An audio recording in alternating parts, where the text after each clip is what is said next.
12 dreams for the Red Queen under crown of stone. 8 voracious beasts born from 8 restless nights. 4 nails piercing the flesh of the sinner. 1 prayer for the summoned, called by this song. 'Tis perhaps the countdown to oblivion for the once proud city of London.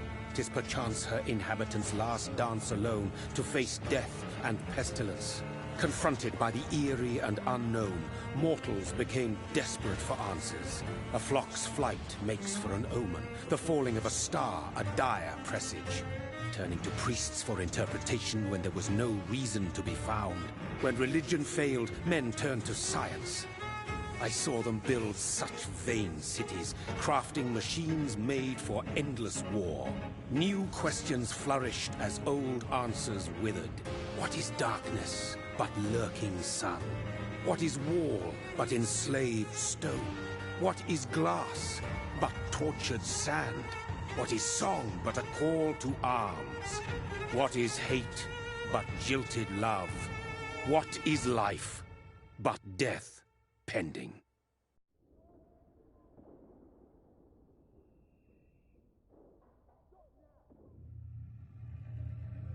Death. Since the apple was plucked from the sacred tree, mortality was believed to be God's punishment. A righteous snare to keep mankind from ascending to the stars. They were all so wrong. Death is not a wicked thing, nor some holy retribution. A true punishment would be to never know its sweet kiss. Awaken from the harshness and be born once more.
Mary!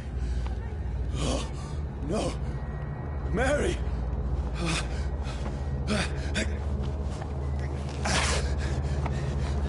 Hold on! Please, hold on! Oh, God. Oh, no. Mary!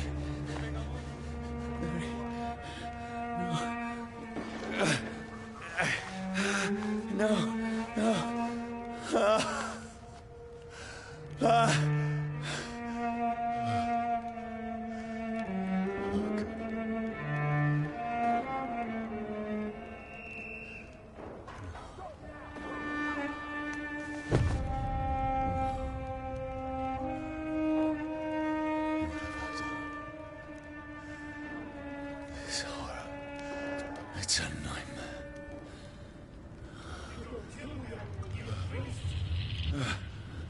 No! Please, a moment, let me explain!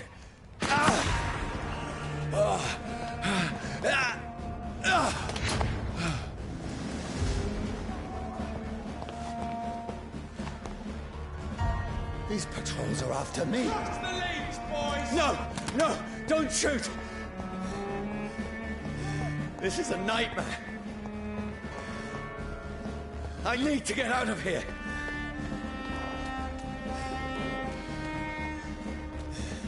This can't be happening. There's one of those vermin. No! Please! Stop! I mean you no harm.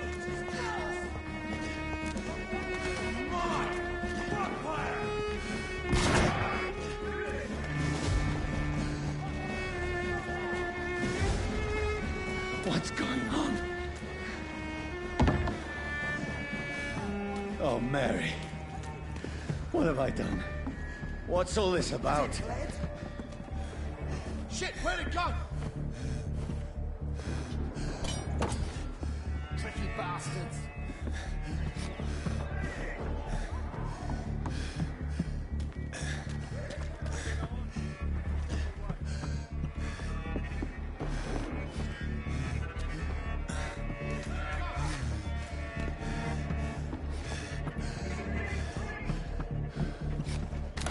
Now, I can defend myself. Kill that thing! Over there! Who are you? Stay back! Sorry, but you left me no choice.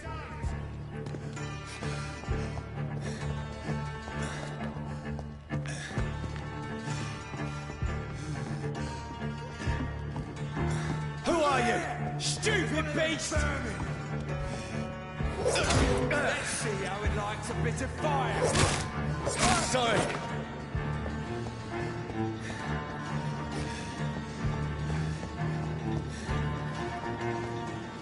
Get them weapons ready! No, please, stop. Who are you?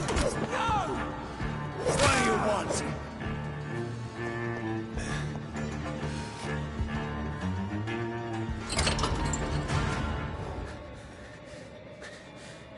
I mean you no harm. I need help. Die, you fucking leech! Please, listen to me.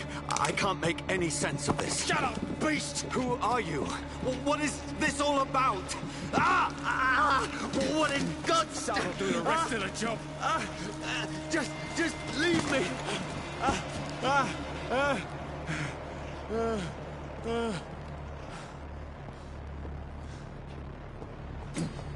The sun.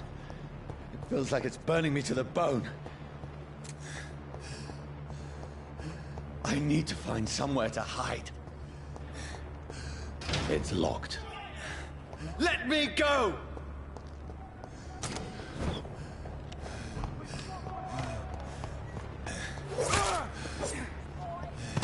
I need to find shelter.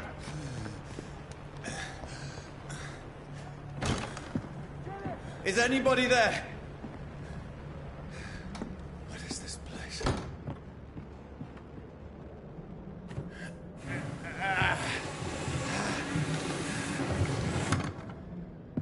The place seems abandoned.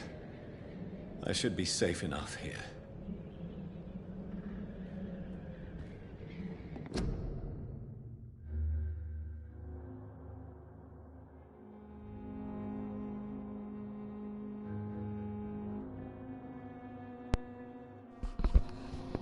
Alright, y'all. I know what just started, but we're gonna have a brief intermission. Hold tight.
I'm sorry. Whoever did this to us, I will find them.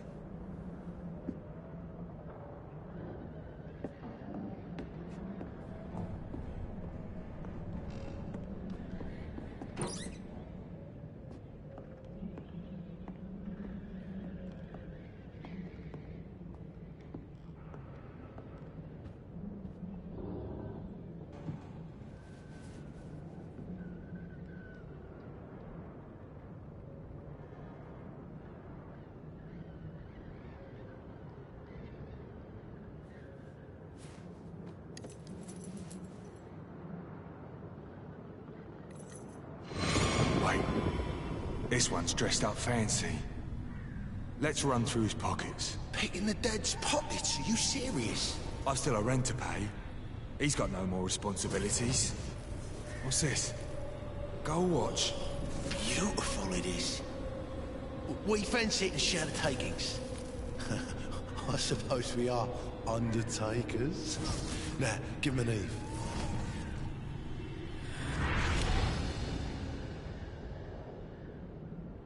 That's impossible.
Dreams for the Red Queen that sleeps under crown of stone, that she might linger longer, her eyes as white as gold. Who goes there?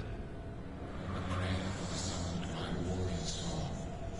A child born from darkness must take scent of his power. Who's there? Are you referring to me?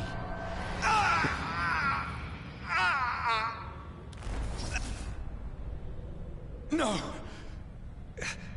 No! I still have so much to accomplish.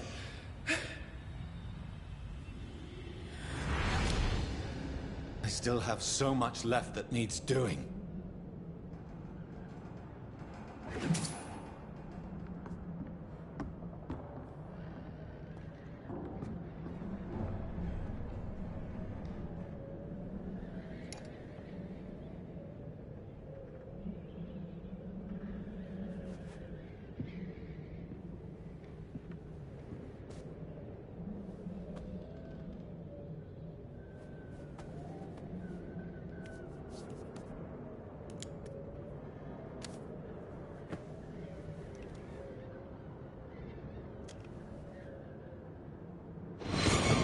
Johnny, this one's lost. We need to leave. And now! No! There's time. I can save him.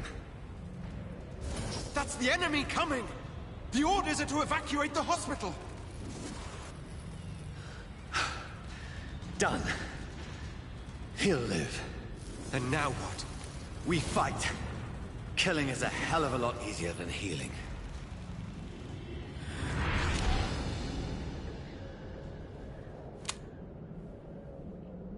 No, it never got easy.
None of it. No sense at all.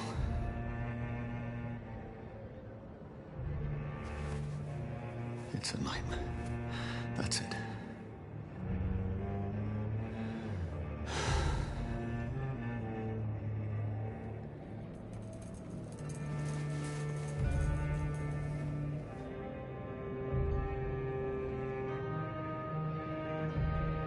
So be it.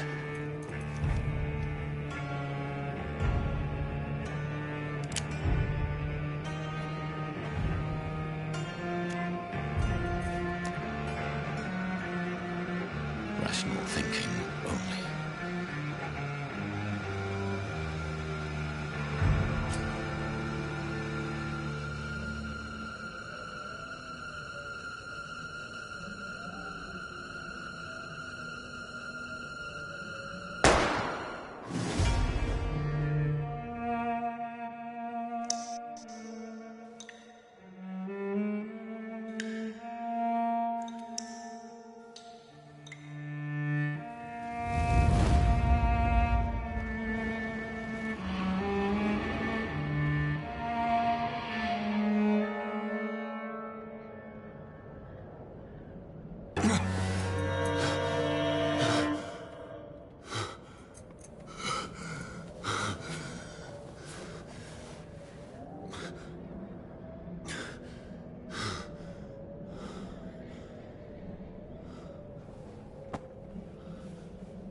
This is absolute madness. I've lost touch with the real.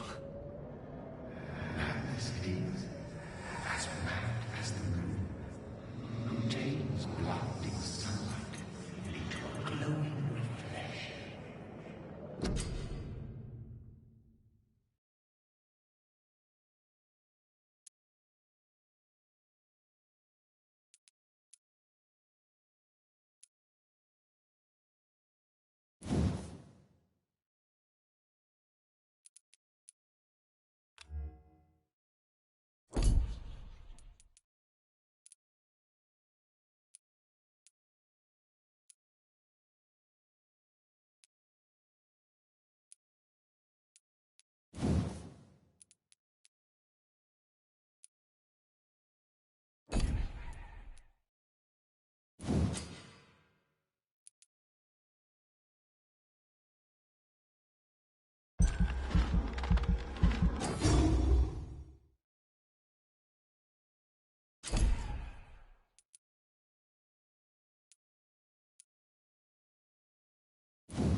That voice in my head.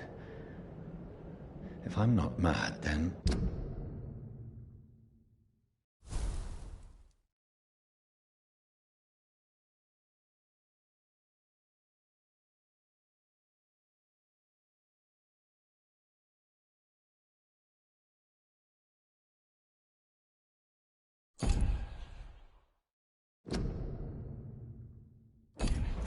It must belong to the one who made me what I am.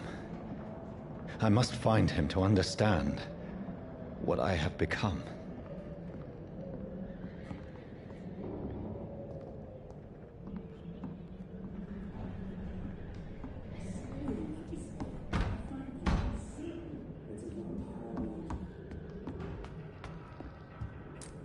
Where is it? It's closed. These people want me dead. I need to leave now.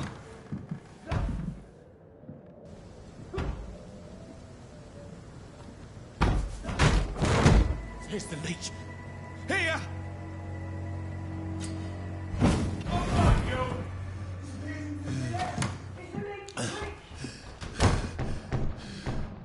My head's spinning.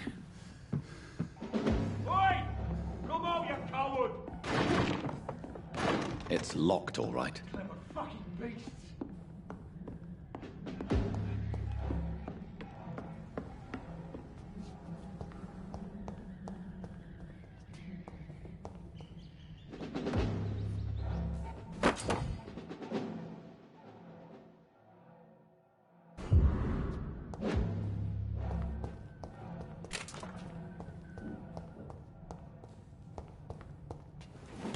I'm still in Southwark.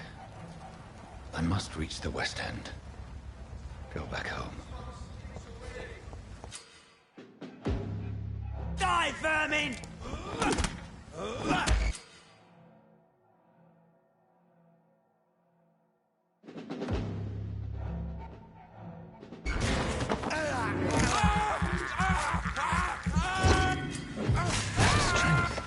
The strength I never knew I had.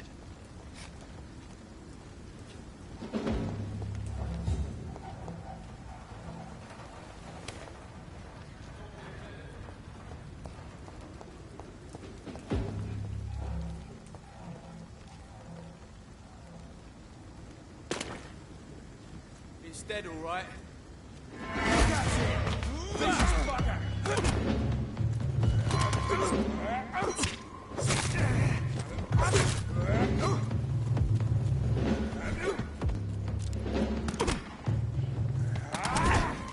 This shouldn't be possible. Fuck his boss! Every sinew, every fiber of my being is afire.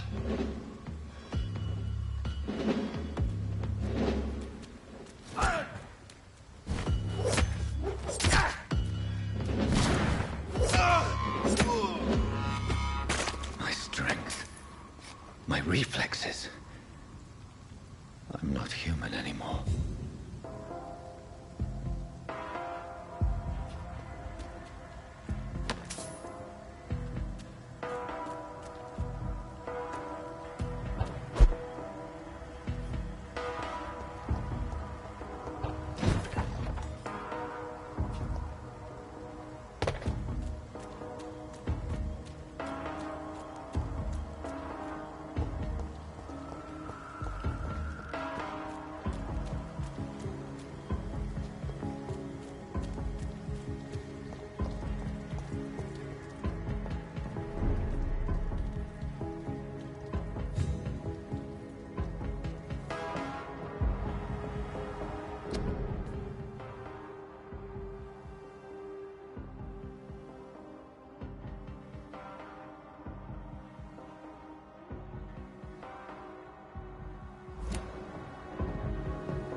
My poor sister. If only I had controlled my need for blood. Mary, someone will pay for what happened to you. For what happened to us.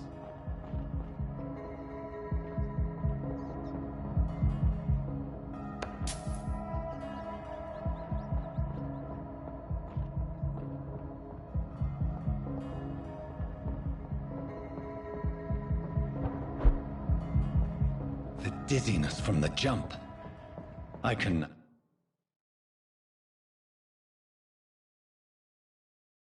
I'll control it.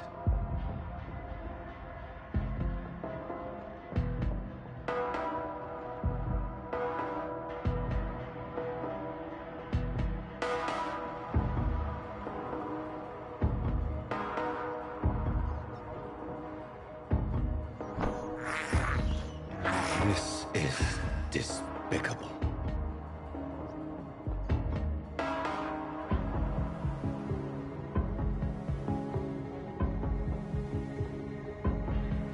What will London have to say to me?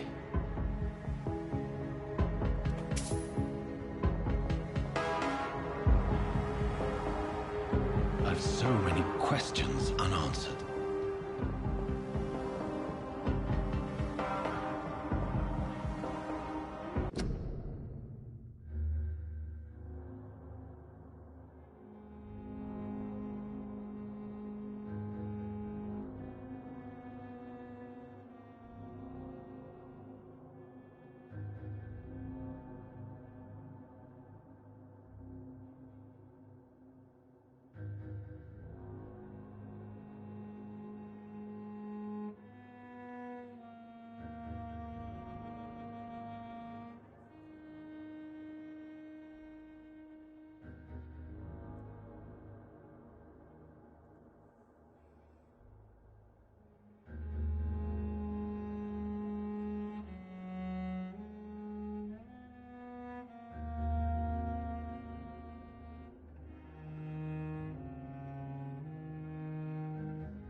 Streets of London become a mausoleum.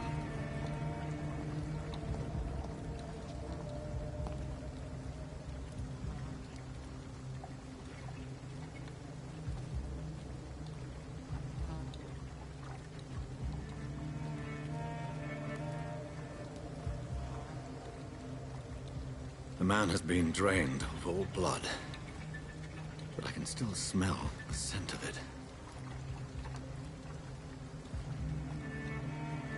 I follow the scent's trail, perhaps it will lead me to my assailant.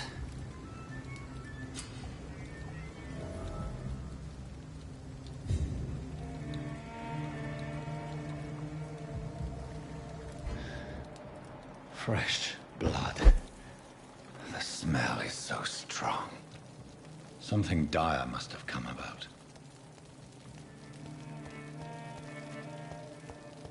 Where has everyone gone? According to the blood patterns, that's where the victim was attacked. So that must be the killer's trail.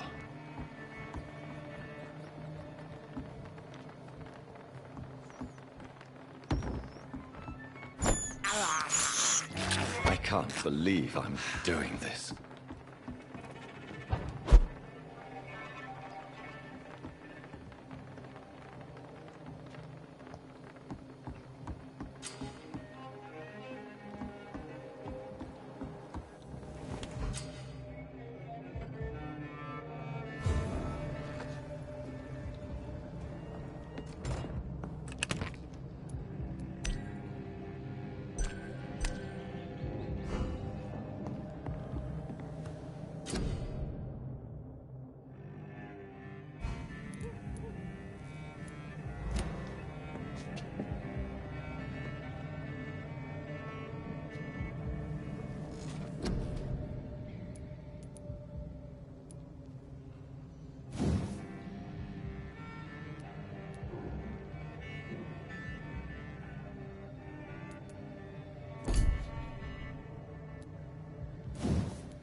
That's strange. The trail is very erratic, as if the killer was drunk or hesitant.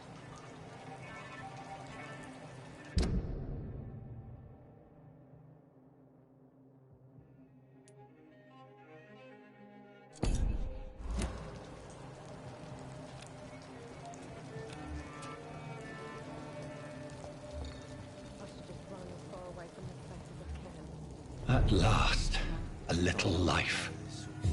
Giving me a laugh. Welcome, sir, to the Turquoise Turtle. Good evening, sir. I wondered if I could ask for your help. Wow, you look like you need a drink. Yes. I apologize for my outfit. It's been a long night. Been there, seen that. Don't worry, things can only get worse.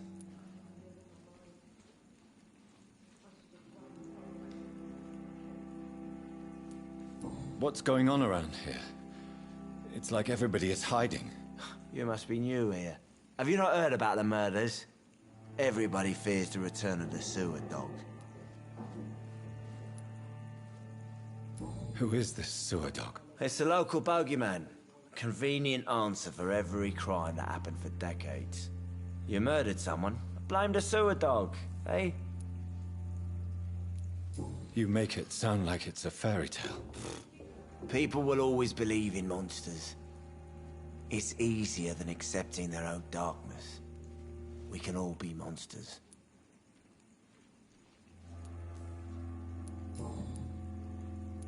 Has anybody entered the bar recently? Can't say. Sorry. I spent the night making love to that gorgeous bottle, see? This is important, sir. Are you sure no one has come in here in the last few hours? I don't know and I don't care. This is a free country. People still have the right to come and go, don't they? What's going on around here? It's like every... Yeah. I'll leave you to your bottle, then.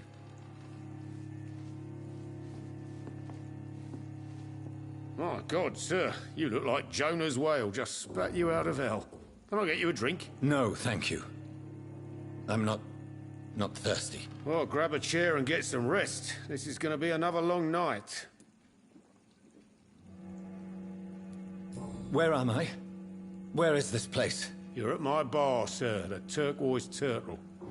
The last ray of light in this dangerous part of town. Aren't you scared? Scared of what? All the bad shit happens out on the foggy streets. And I never go outside. So you're open all night? Yep. Figured people might need a place to rest in these dark times.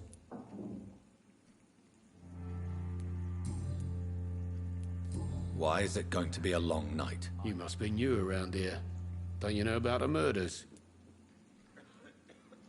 Tell me more about these murders. Every morning for the last few weeks, bodies have been found.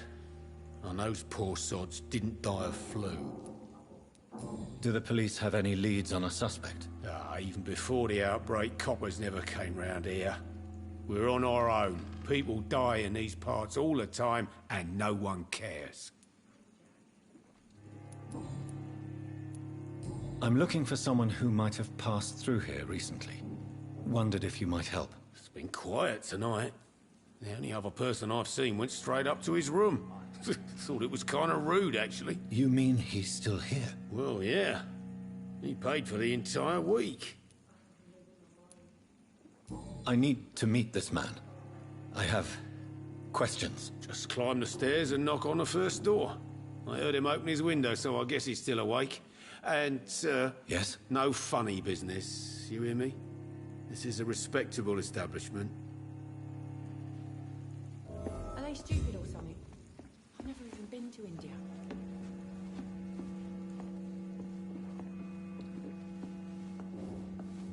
There's gotta be something can be done. Hello, sir.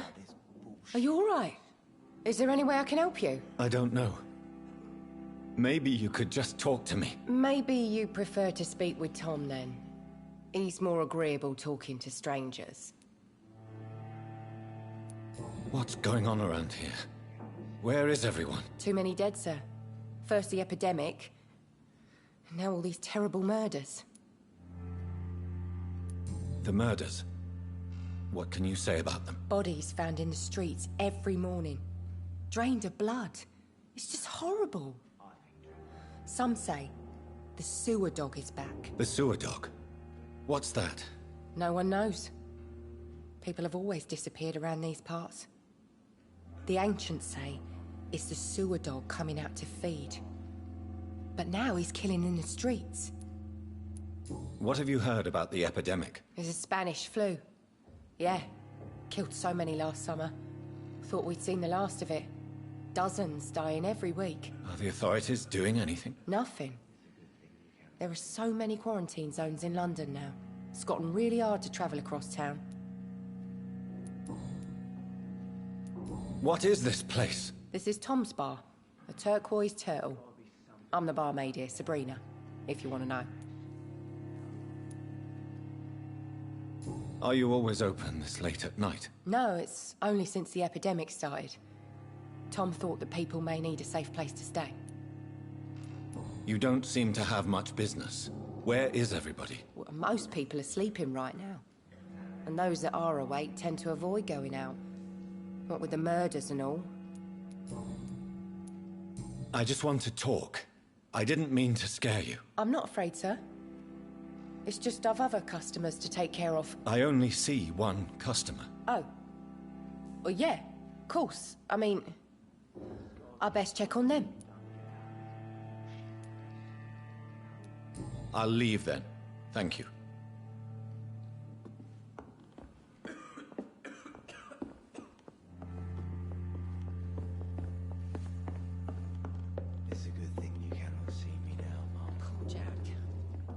This is no place for you. Prewen has several patrols roaming the area. They do not pursue me. But they're looking for vampires, and they're most efficient. They'll not relent until the killer has been identified. I have a common objective, but I require...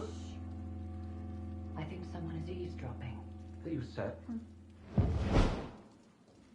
You might as well come in, whoever you are.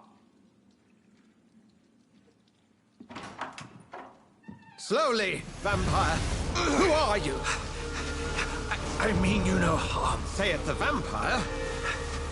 Present yourself. I need a word. With anyone.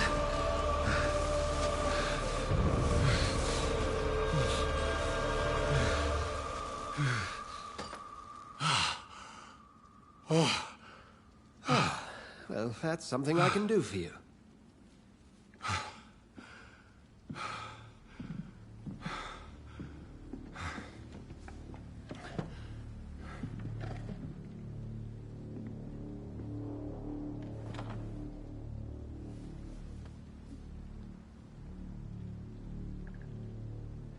And...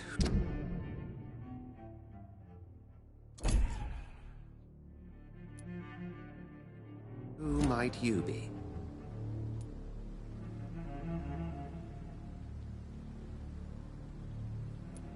Tell me, who are you? First, tell me what you want. Then I may tell you. That's none of your concern. Sir, you have entered my room in the middle of the night, pale as a corpse and shaking like a tree. So please, indulge me. Someone is molesting people. In fact, killing them. Biting them. The calling card of a vampire. Like you.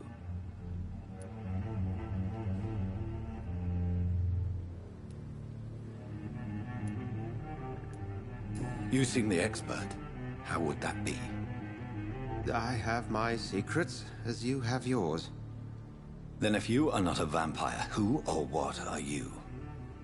Dr. Edgar Swansea of the Brotherhood of St. Paul. I'm performing an independent investigation here in an attempt to understand precisely what is going on.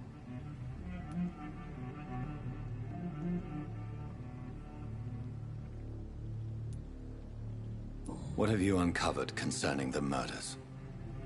It started a few nights ago. Rumors of violent murders. The docks have always been, shall we say, somewhat unsavory.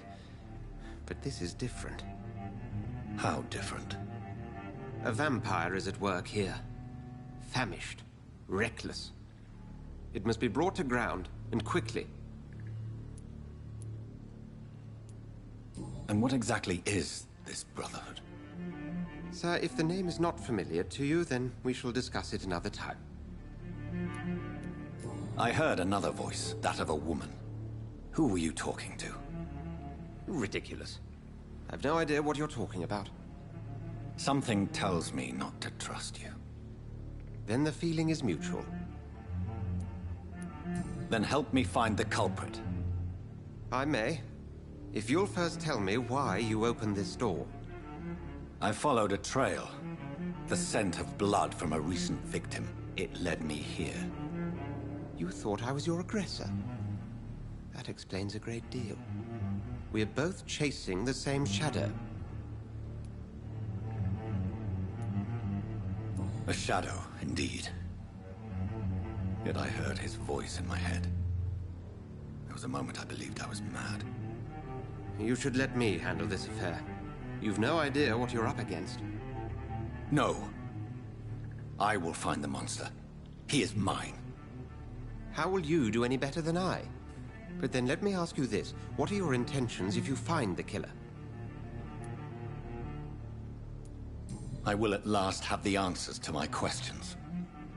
Then I can only wish you good hunting. And pray we shall meet again.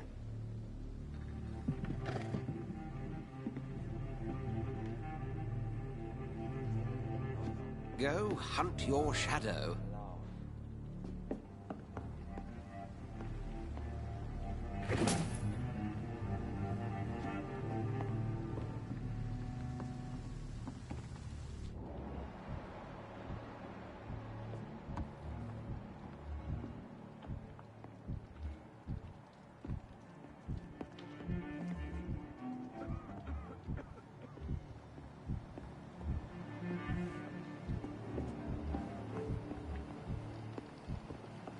If Swansea is not my attacker, it means somebody else came here tonight. Someone must know something.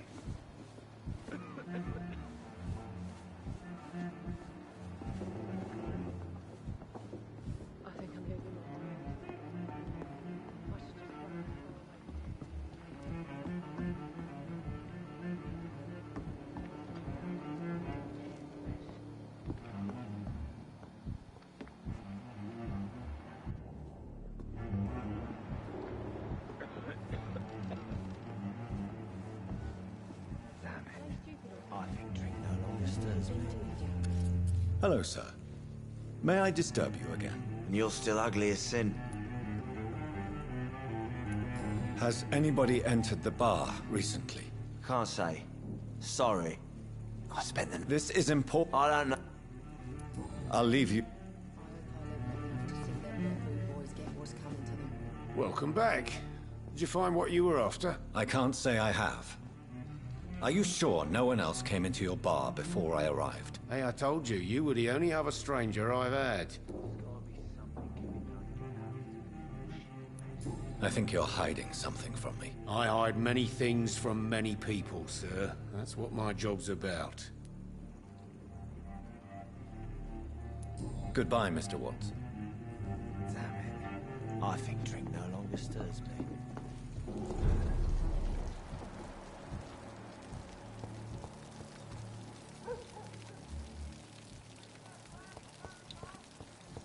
I will get to the bottom of this intrigue. What's been done to me, to this city.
The body is still warm. This man has just been drained of blood.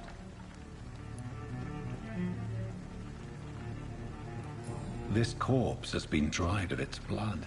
just like the previous victim. This man was armed. He tried to defend himself. What's this? Some sort of note.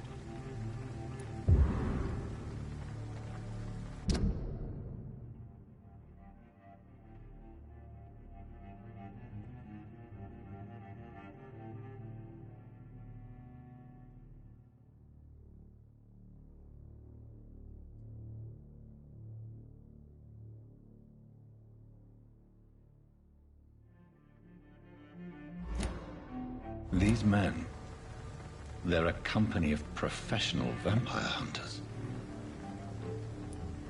Blood and empty gin bottles. This Bishop fellow is something of a heavy drinker. There are blood splats on the other side of the canal. I must reach that barge.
Leech spotted! Watch out! Christ! He's dead!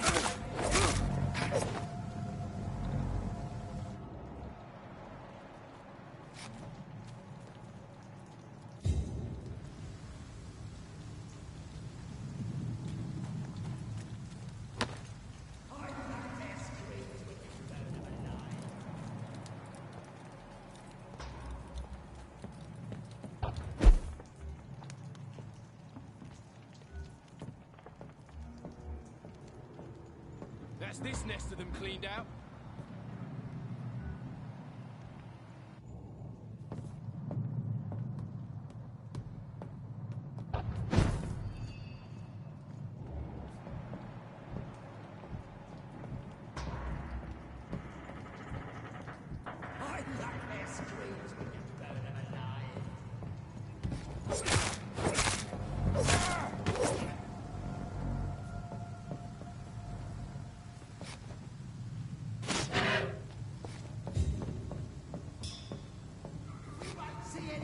Bastards back here again.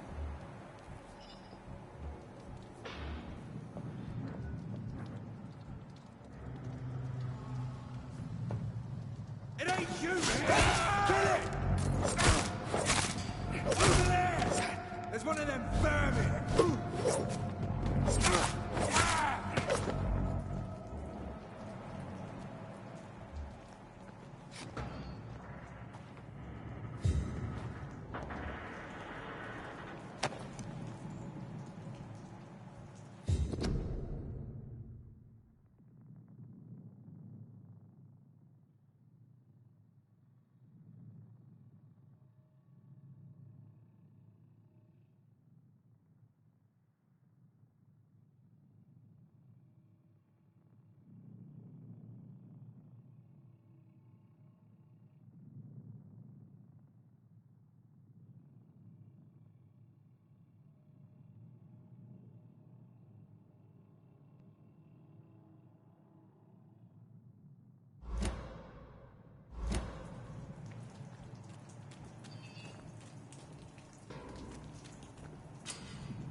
I have this thirst for blood.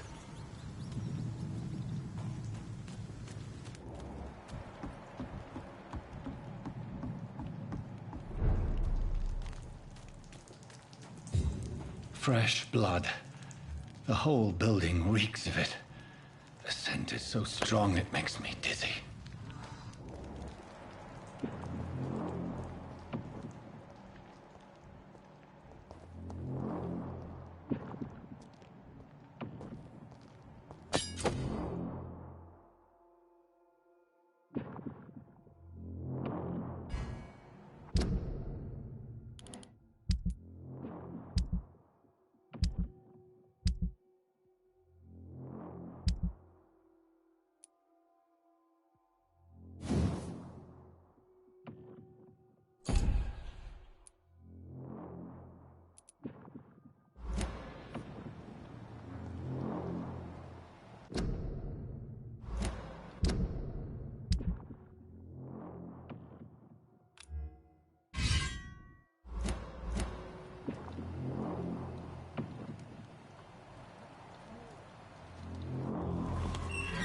This place reeks of bloodshed. My dearest friend, you're my last and dearest friend. William, my arm. This creature is bedeviled. I must put it down.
William was an honorable man. I could have saved him. Mr. Hampton, are you in there? We knew him well, another lost soul, a kindred spirit. Sir, Listen to the sound of my voice. I'm a doctor. You're suffering from shock. I must return to my flock. They'll stray without me.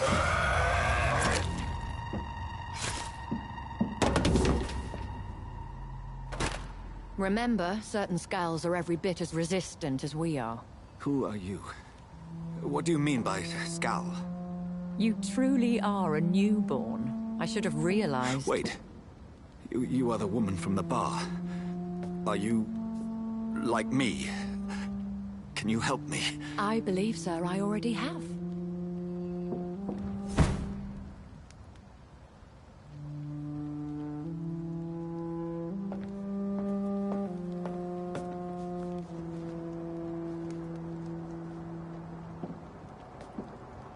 By George and the Saints, you've solved the mystery of these terrible murders.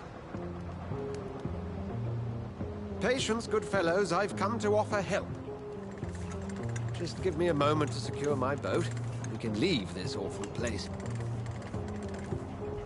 William was not the evil man they claimed. He was just taken by the thirst. He needed his drink. This man requires medical attention. We'll see he gets to the nearest hospital. No, please, I must tend to my fold. My flock needs me. There, sir. Go with the good Dr. Swansea. He's resourceful, and I'm sure he'll take good care of you. You'd best come as well. The sun is soon to rise, and you'll need a place to rest. I just need a moment. If I can learn something about what has happened to William, I'll be a step closer to understanding what happened to me.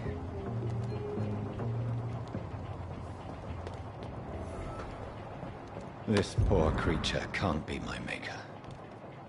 Could it be some subspecies of vampire? I must find a place to analyze the blood.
Where are we headed? We're on our way to the Pembroke Hospital. It's just across the canal. They'll have a bed for poor Mr. Hampton. William was... what manner of creature was he? Predator, prey, villain, and victim. Who can say? The important thing is that he's been stopped. Duly noted. And the woman? What... who is she? What woman? Oh, don't play me for a fool. You used me to locate that skull. You must know who she is. And I thought you a gentleman. You shouldn't talk about a lady behind her back, but I will tell you she values her privacy. Were London as peaceful as she appears from the middle of the canal?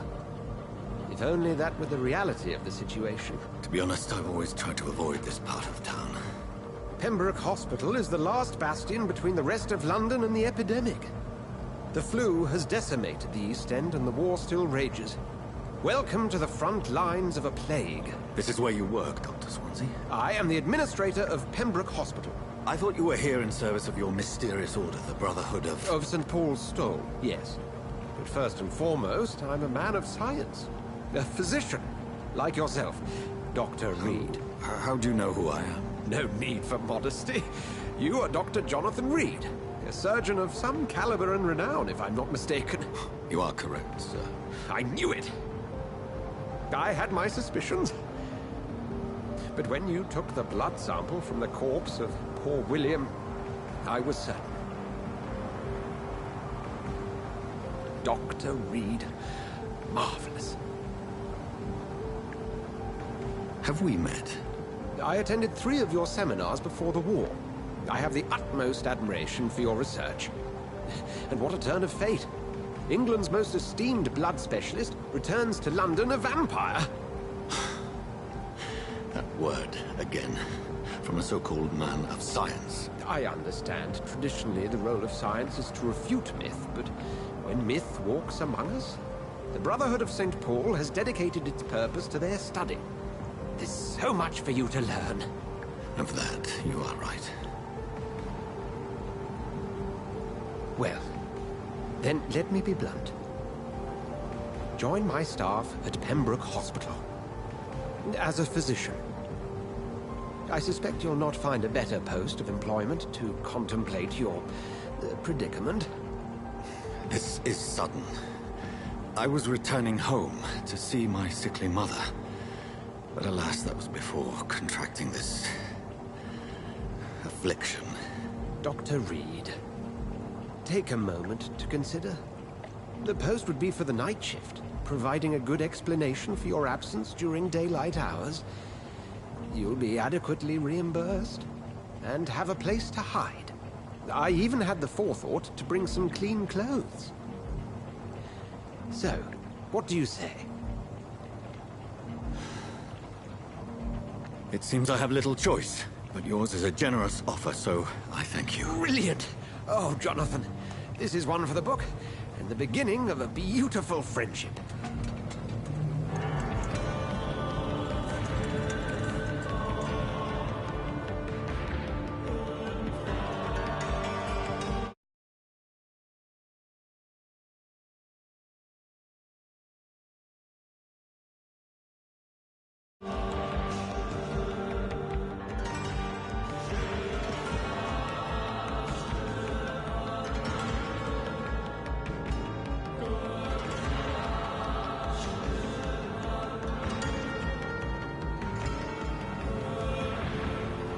Dr. Swansea, thank goodness. I was beginning to be concerned. Worry no more, Nurse Crane, for I bring good news.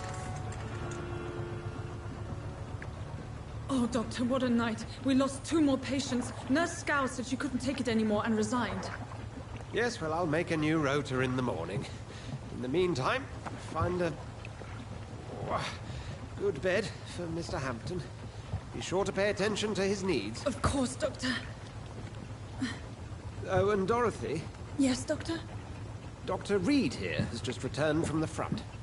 He served King Country and will be joining us here at Pembroke. We're very lucky to have gained a surgeon of his talent, and one so experienced in blood transfusions. That is good news indeed, Doctor. Oh, yes.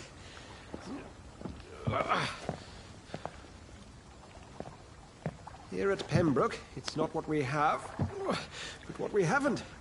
It's only thanks to Nurse Crane and the staff that our ship doesn't sink.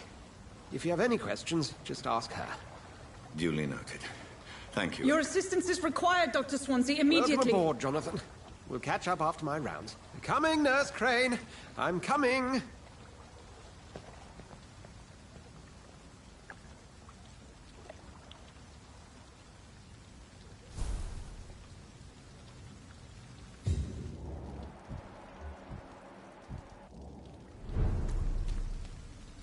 We'll have a word in my office later, Jonathan.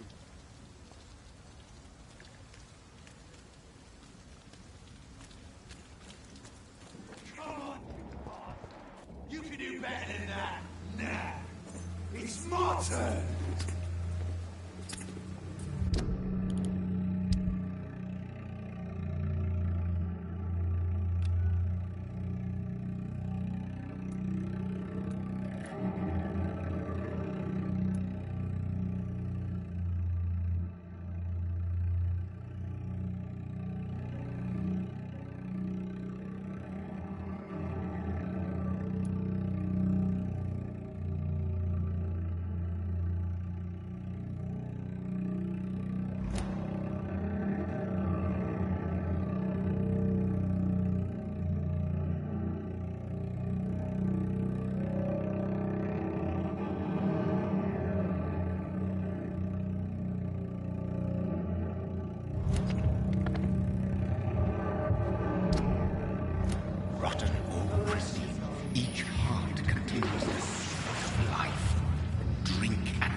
try it all.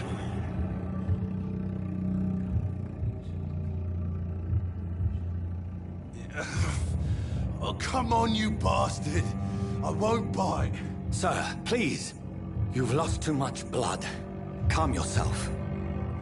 You think I didn't notice? Stop your staring and get me to an hospital, you arse! Insulting a good Samaritan. Not exactly the way to get rescued. All right, sorry. I am in pain here. My guts are spilling out onto the street and you're yabbering on. Yes. That's a very nasty wound you've got there. Take my word, I am a doctor. Dr. Jonathan Reed. Name's Clay Cox. I'd appreciate you helping me to a better place, Doc. Follow me, Mr. Cox. Let me assist you to that better place.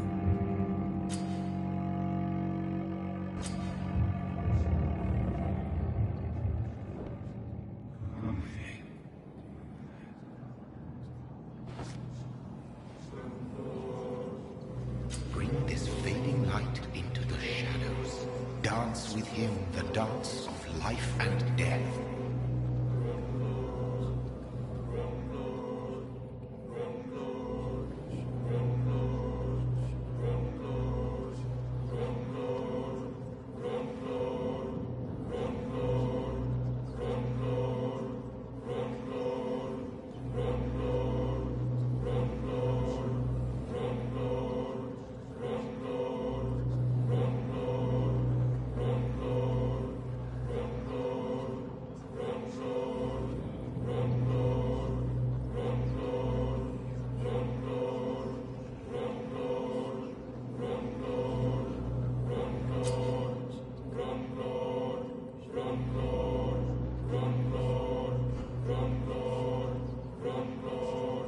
No more. Not tonight. Not like this. I will not take another life. What? What happened?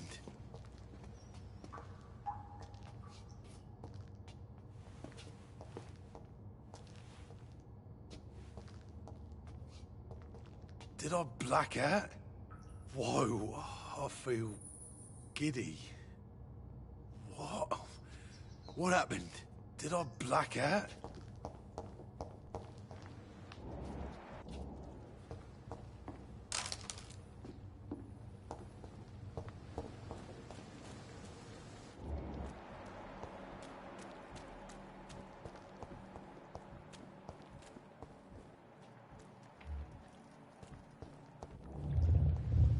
It is wise for the huntsman to sometimes let his prey go.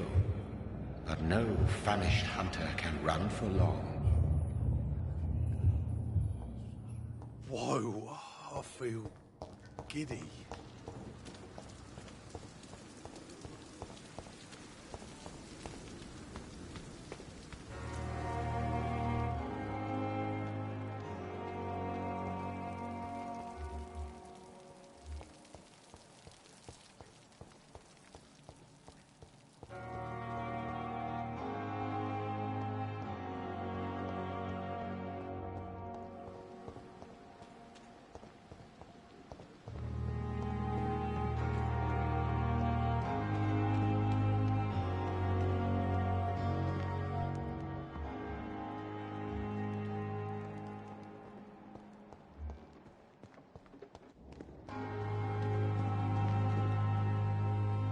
Good evening. I'm Dr. Reed. Always a pleasure to meet a colleague, sir. Especially when he was supposedly dead. A colleague? Are you a doctor too? Not anymore, sir. I used to be Dr. Rakesh Chadana. Now, I'm just Mr. Chadana, pawnbroker and humble guardian of this morgue. What do you mean, you used to be a doctor? Was your license revoked? No, sir. It is just that I like to be precise. I run a little pawn shop while taking care of the dead. But I used to be a real doctor.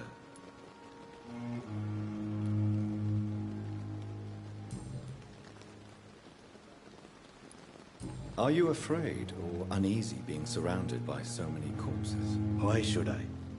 These bodies are empty vessels. Flesh left to decay. Poof. No soul anymore.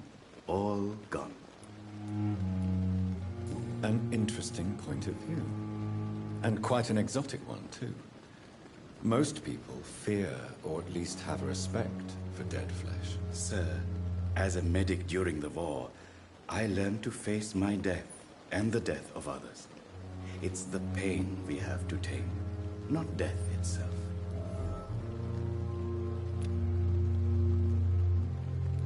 How did you get this job? After I left the army, I worked as an undertaker down by the docks.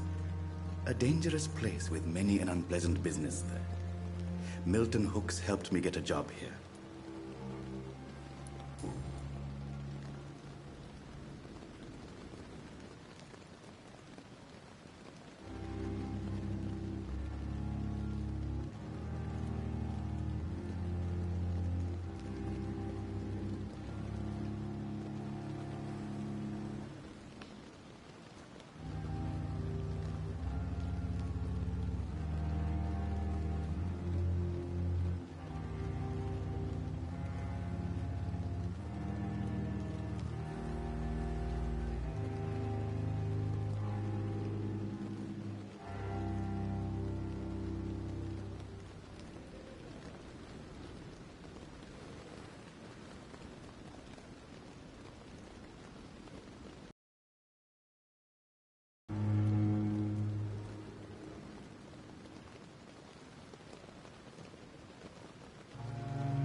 Do you work here alone? Yes, very easy work, sir.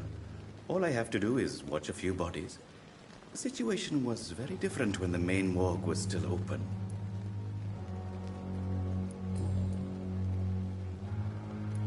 Have we met before? I don't think so, sir. Why? When we first talked, you said you were glad to meet me since I was reported dead. A funny story, sir. Your sister came here a few nights ago. You were missing, and she was looking for your body. She must be very relieved now.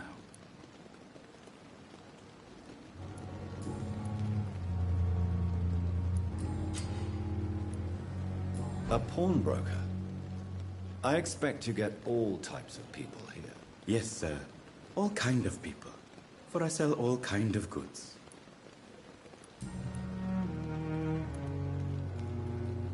Since you're not afraid of dying, do you believe in life after death, Rakesh? No. I believe we must do all the good we can while alive. For our time is short, and the obstacles are endless. Do you think you would enjoy immortality as a concept? I don't think so. Don't mistake me. I love life, and I'd like to live a long life. But everything has to decay, sir. Even goodwill. Do you really believe goodwill cannot last? As I said, sir, everything decays. If I was to never die, goodness, I would be bored or worse. And I like to be helpful, sir. Quite depressing, wouldn't you say? Yes. But the good news is, we'll all die before losing our humanity, sir.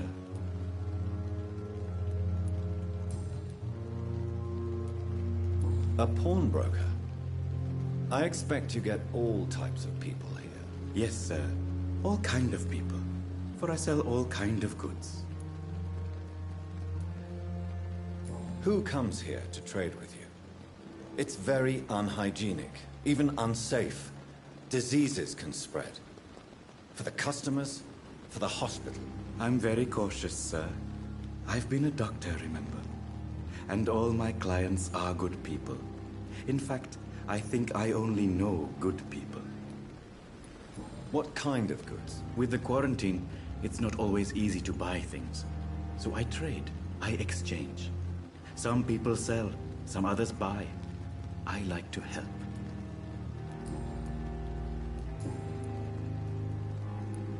Please show me what you have to sell. Of course. It's just trinkets and curios, really. But I'm sure they can be useful.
It's locked.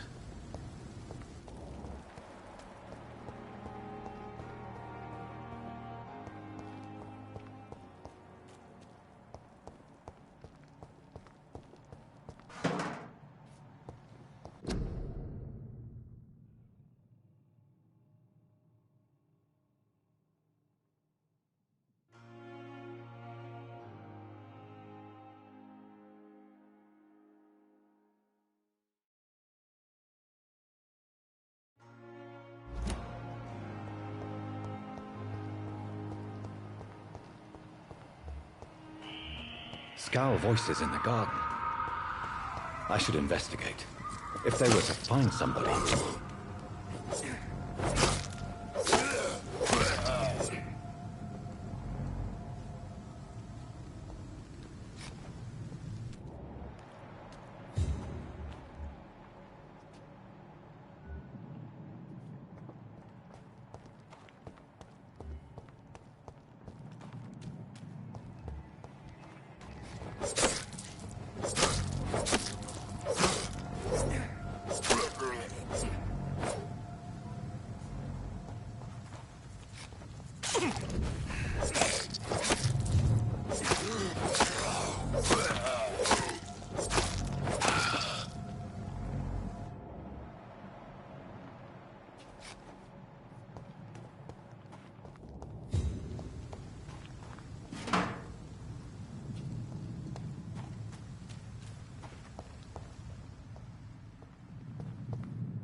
Sir!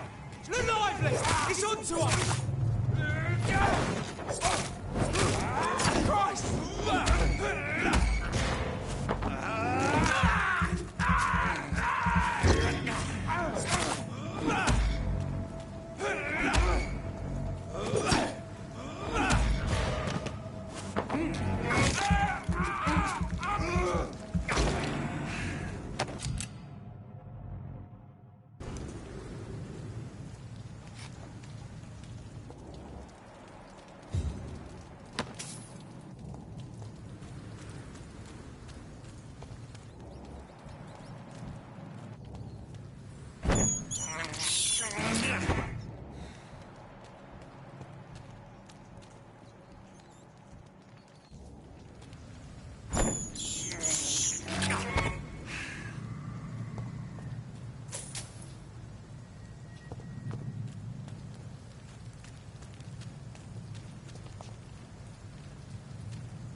Oi! It's an each! Kill it!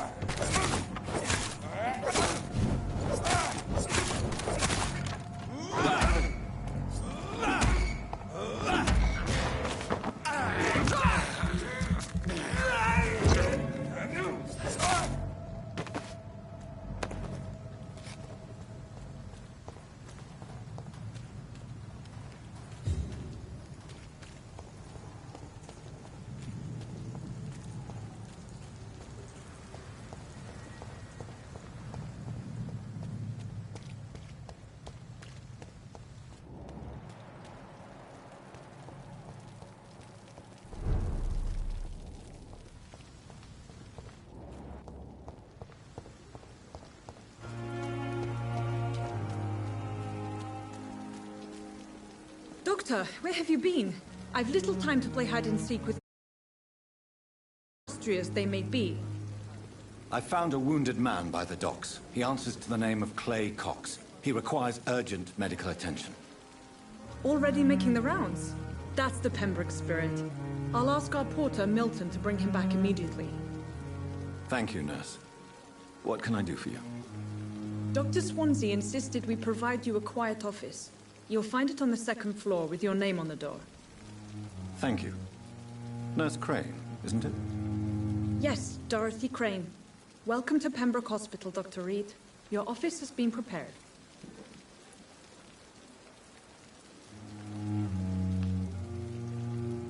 I would like to ask a few questions first.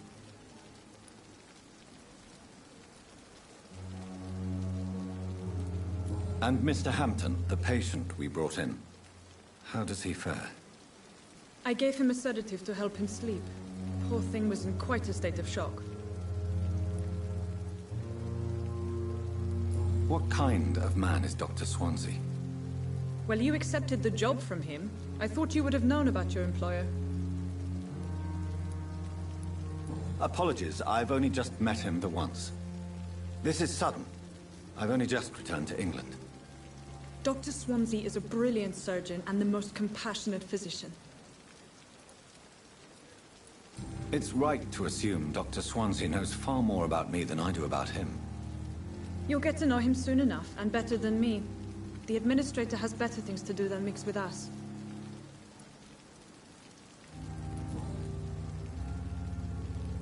If you could point me in the direction of my room again, nurse.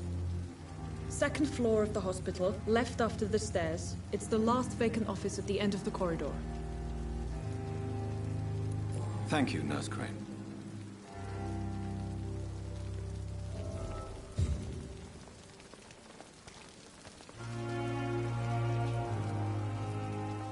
Good evening, sir. So it is true. The famous Dr. Reed has joined us.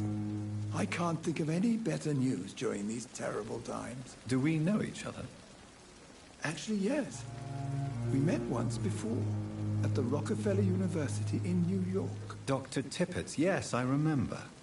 I was assisting Professor Carell in his research about coronary bypasses. He had nothing but praise for you. He was also very confident about your future. And look at you now. Eminent surgeon and blood transfusion specialist.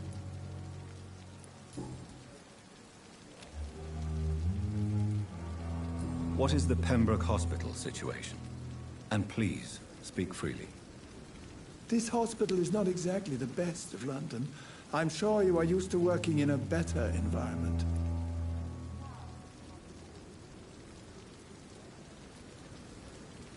It's more than enough.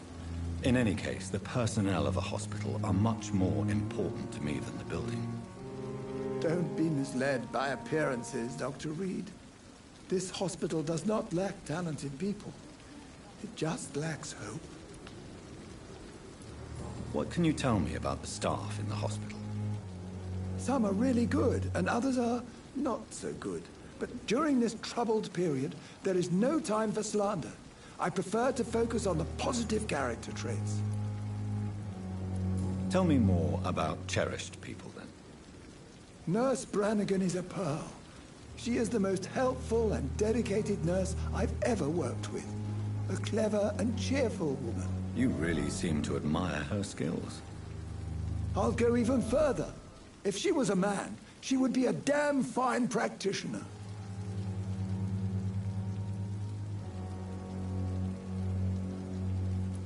Any opinion about the management? I don't always agree with Dr. Swansea's reserve, but I must admit he does all he can to keep this facility running during this crisis. Ah, yes, the burden of command. I was fed up with this concept while serving as a medical officer. Don't get me wrong. Swansea's a good administrator. I just wish he would get out of his office down again.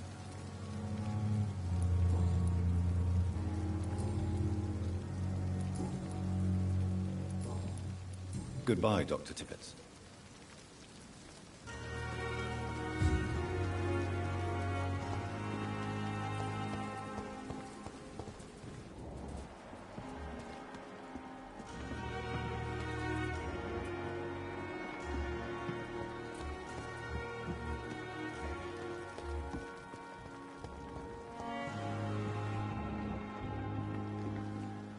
Good evening, nurse. I'm Dr. Jonathan Reed, the new surgeon here at the Pembroke. Dr. Swansea has already told us about you, sir. I'm Nurse Gwyneth Brannigan. Welcome to the Pembroke Hospital. Did he really?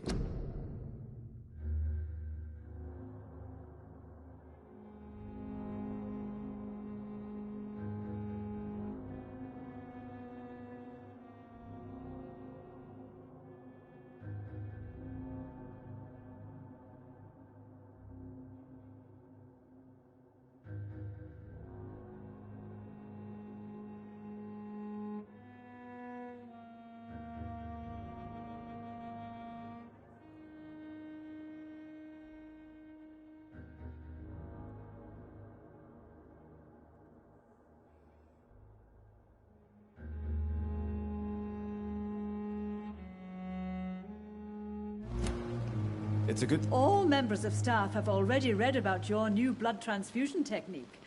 Dr. Swansea made sure of that. I see. Well, I'm a little surprised, but I suppose I'll just have to deal with this unexpected notoriety. You must know, blood transfusions are Dr. Swansea's primary subject of research. He is convinced it is the future. Why does Dr. Tippett's claim you're the main reason he keeps working, despite his fatigue? If it wasn't for him, I probably would have left the Pembroke years ago. Dr. Tippett does not think of you as just a nurse anymore, does he? If you're suggesting he's not taking my gender into consideration when it comes to medical practice and knowledge, I really hope he doesn't. How are things here? Not good, to say the least. We're struggling against an invisible enemy, more lethal than any bullet from a gun. It's hard, Doctor. Do you think this hospital can survive the epidemic? We are all volunteers here, And we're trying to hold fast, but how do we beat an invisible killer? Some nurses have already resigned. An invisible enemy. Quite a poetic term for a disease, especially from a nurse. Sorry, Doctor. These last few weeks have been exhausting. We could all do with a good night's sleep.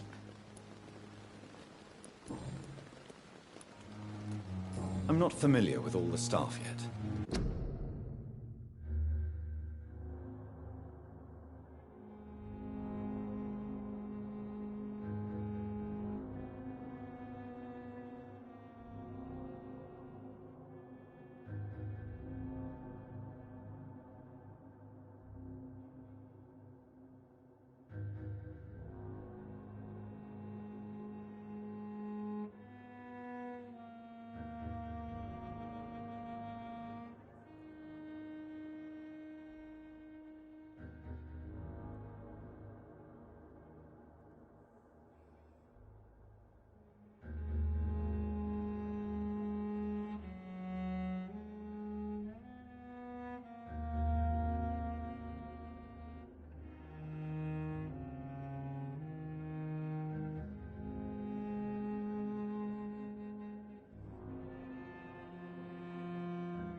Sorry for the intermission, people. My lunch just came in. I won't be long.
Perhaps you could help me. Brilliant professionals, most of them.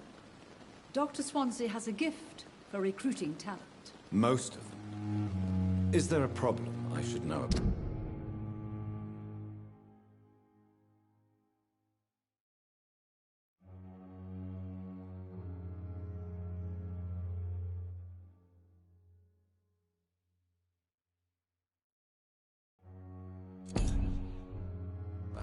It would be inappropriate for me to speak ill of a colleague.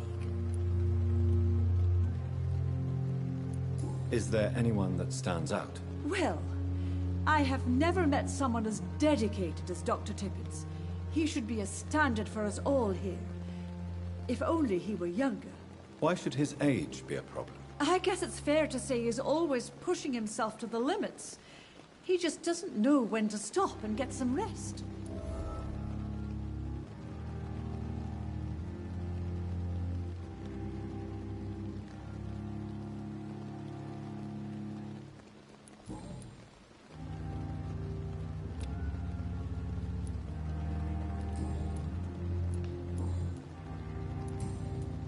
Goodbye, nurse.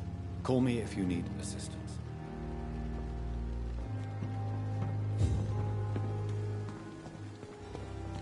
Dr. Swansea is right. This place seems perfect to conduct my research.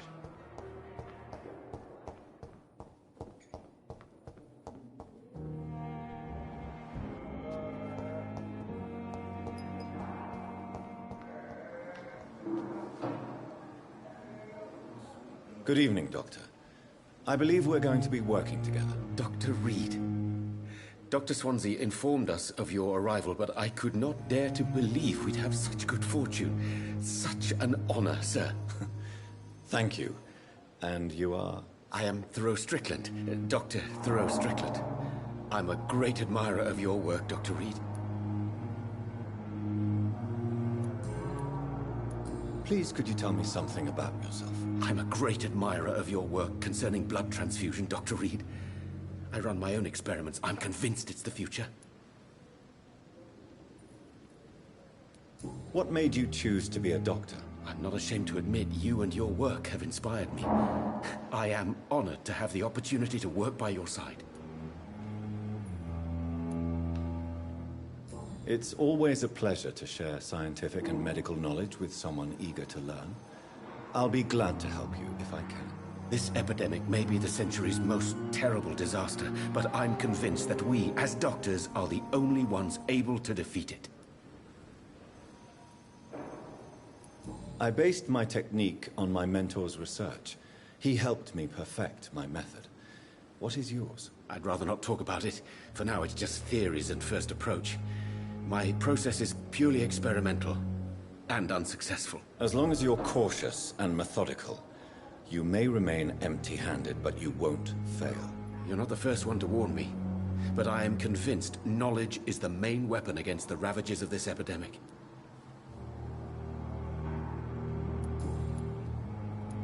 What can you tell me about the Pembroke? Well, it has always been an honor to work with Dr. Swansea. But with your arrival, I can't think of a better opportunity to learn about blood transfusion.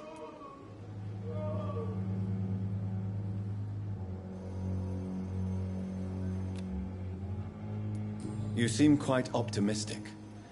It's a rare and precious attitude in these difficult times. I'm convinced that this epidemic is a test of endurance and dedication for us men of science. Questions remain about our capacity to resolve the situation. True, true.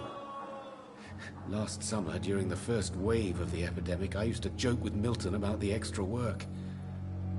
We're not smiling now. Do you need help with anything in particular? Well, yes, maybe. I'm waiting for a batch of products I ordered for my personal research, yet my supplier seems to have vanished. Do you want me to play the errand boy for you? Oh no, Dr. Reed. But if you went personally to his shop, what with your reputation and all, he wouldn't dare to refuse the products I need. I see. Well, give me the address, for I may pass by if I have time.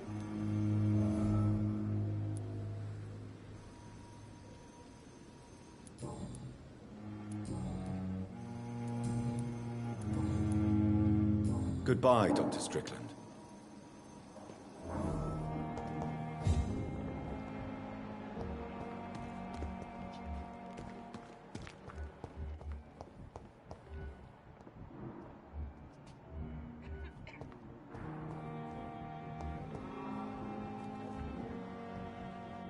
So many deaths.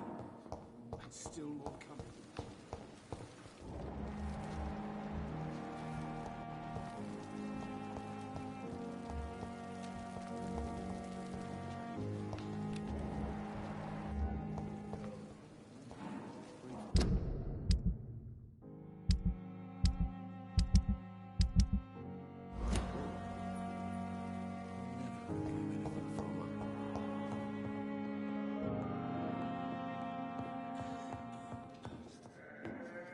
What can I do for you, Doctor? Thank you, Nurse Crane.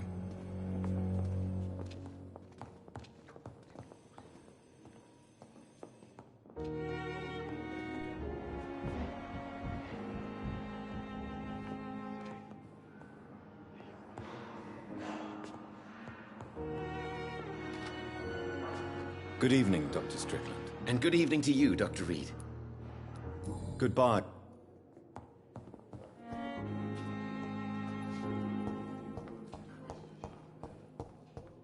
As for me, what a blundering idiot.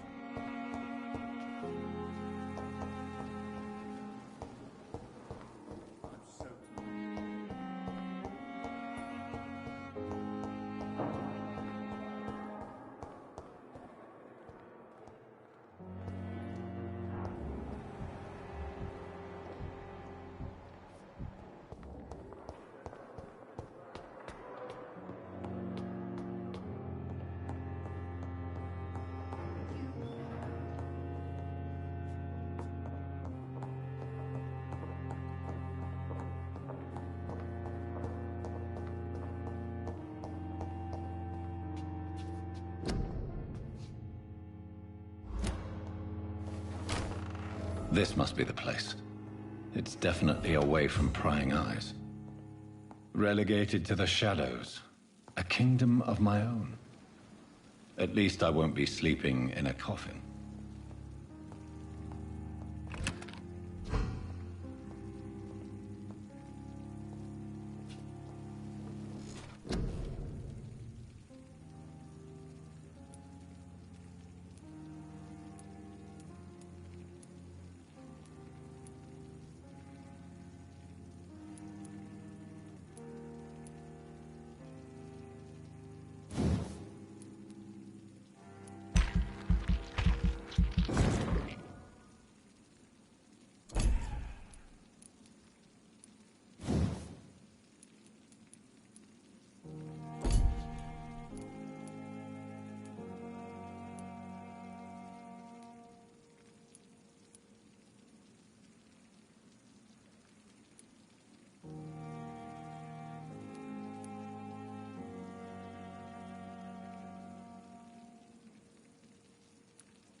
William Bishop's blood is much more unstable than human blood and shows extensive mutation. The sun is about to rise.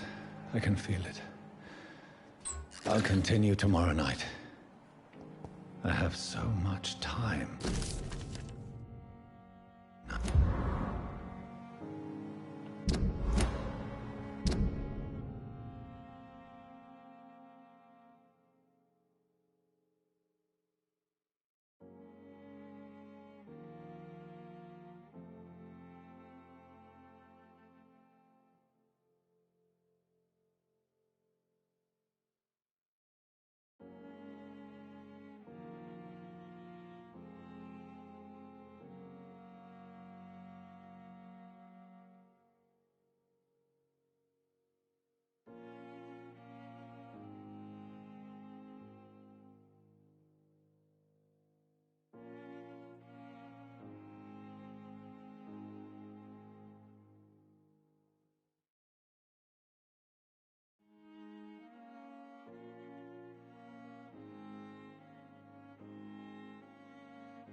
If I'm to stay here until my research is complete, I'd better...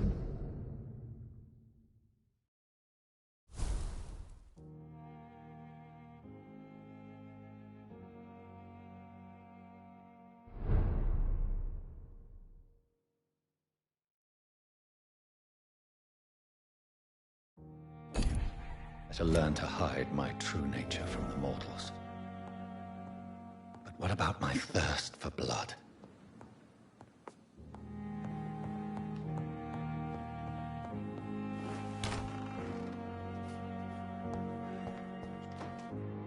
Yes, Nurse Crane? How can I help you?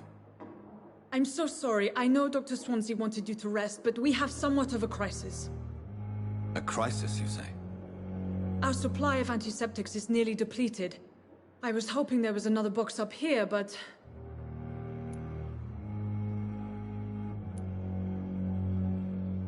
What type of hospital are you running?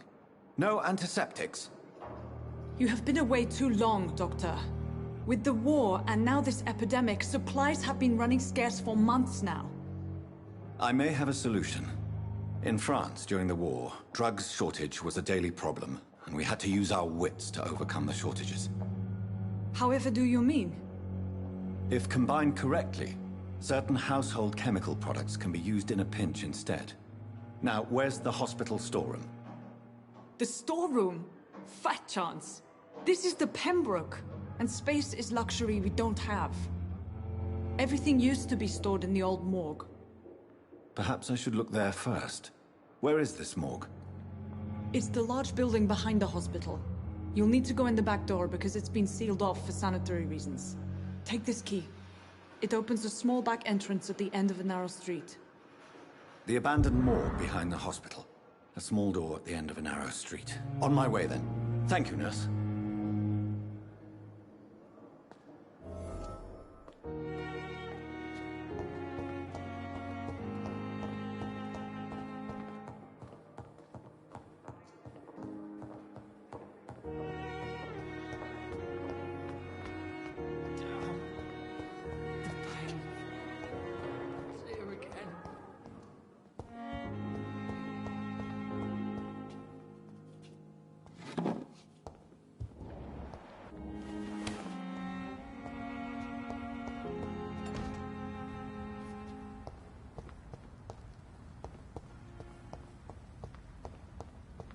I cannot enter.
to the infected William Bishop.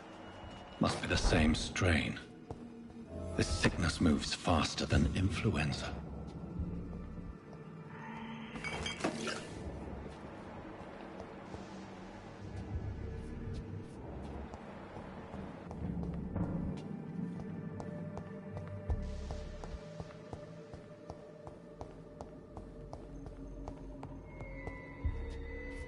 Balls of Mars, fortifiers.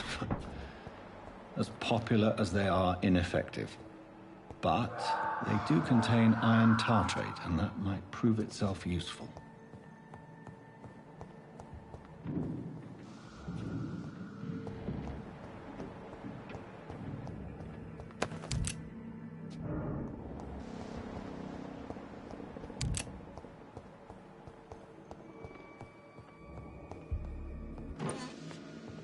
This key will surely grant me access to the basement.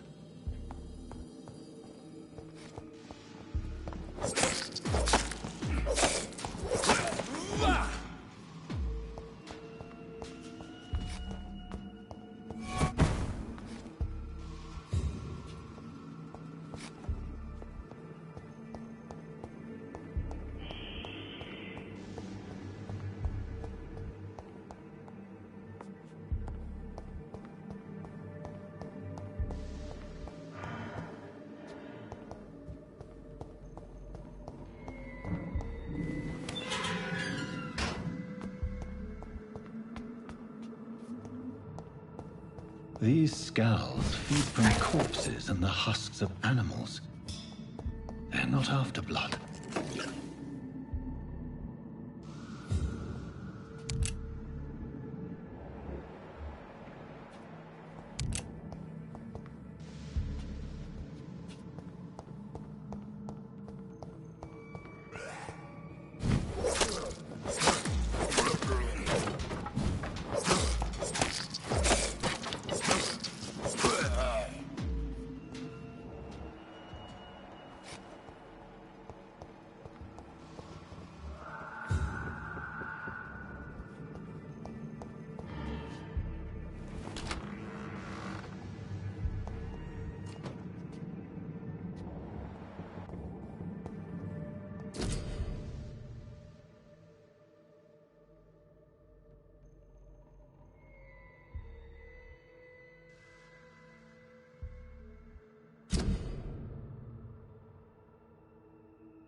Mr. Connor's injuries don't match the report.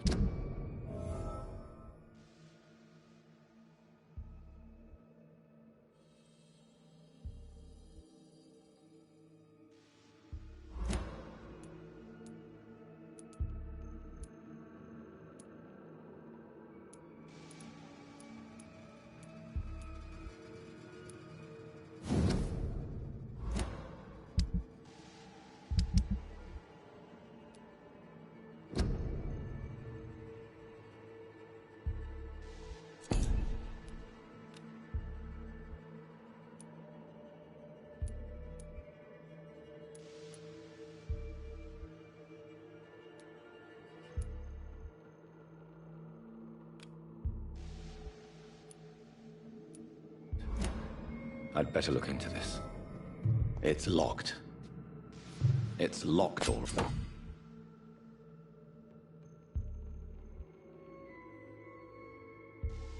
Right.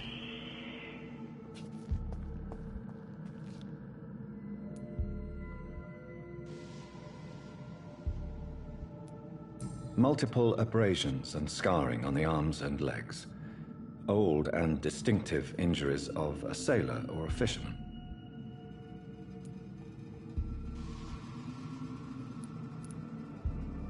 The chest was originally opened to perform the operation. The sutures are clean, but the chest has been reopened. Traces of a pinkish foam at the corner of the lips. Some sort of drug overdose, perhaps? A puncture over the left lung, possibly a chest tube insertion. Not the cleanest work, but I think it was successful. Signs of internal bleeding. So, Dr. Tippett's anesthetics were incorrectly dosed, causing the patient's death. And then, he tried to operate on him again. Tippett has made an egregious error. It's time we talked.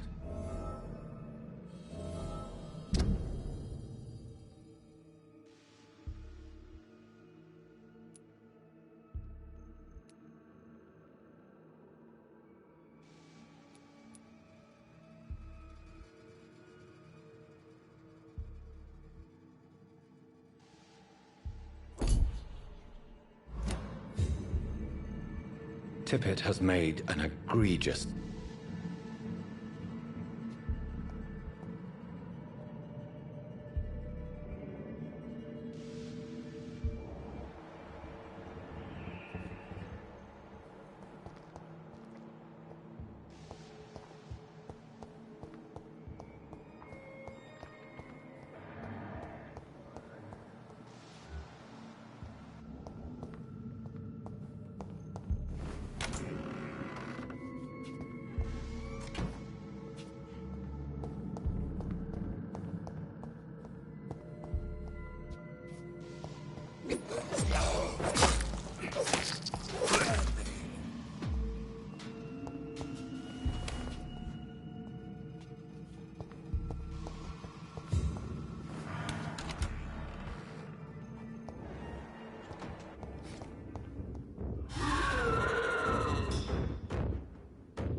These scowls can be so ferocious. I'm not sure I can defeat them without becoming stronger. To drink blood is so tempting.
Good evening, Nurse Brannigan. Good evening, Doctor.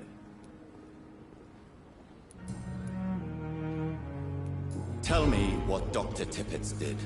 I know his mistake caused a patient's death. If I had not covered up his error, Dr. Tippett would have been fired from this hospital. I could not let that happen. You can't allow your emotions to dictate your conduct concerning patients, Nurse Brannigan. Look around you, Dr. Reed. Do you really think we can afford to lose a brilliant practitioner like Dr. Tippett in our situation? I can't say I approve of what you did.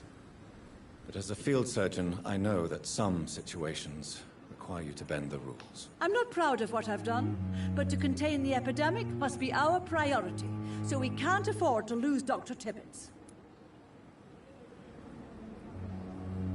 Tell me what Dr. If I had... You can't... Look around... I can't say... I'm not proud...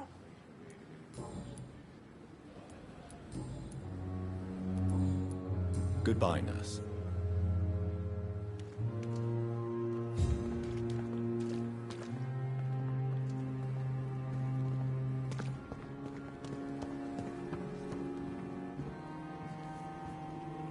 Good evening, Dr. Tippett. Dr. Reed, any good news to share? Corcoran, I want you to tell me about Mr. Connor. How did he die? What happened? He was my patient. He died because of my mistake. That's the blunt truth. What was the nature of the mistake? It was a twofold error. My diagnosis was wrong, and the administered dosage was too strong. Who was this patient? I don't know. Some sick man from the docks, maybe a fisherman. I had no time to talk with him. No one claimed a body. Why not stop practicing? Are you mad? I killed that man, I admit it, and it won't happen again. I have saved so many lives since then.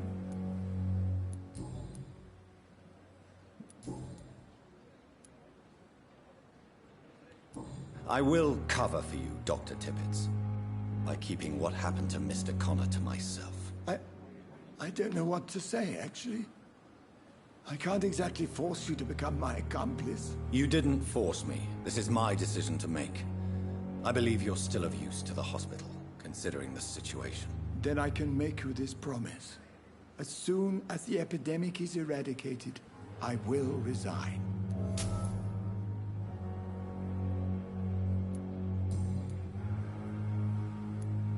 What will you do after your resignation? Do you have a plan? I always fancied visiting Cyprus. Such a beautiful island. I could buy a house there, by the sea. Read poetry, and wait for death. Goodbye, Dr. Tippett.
The flower's dying. It needs water.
It's locked, all right.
disgust on every street corner.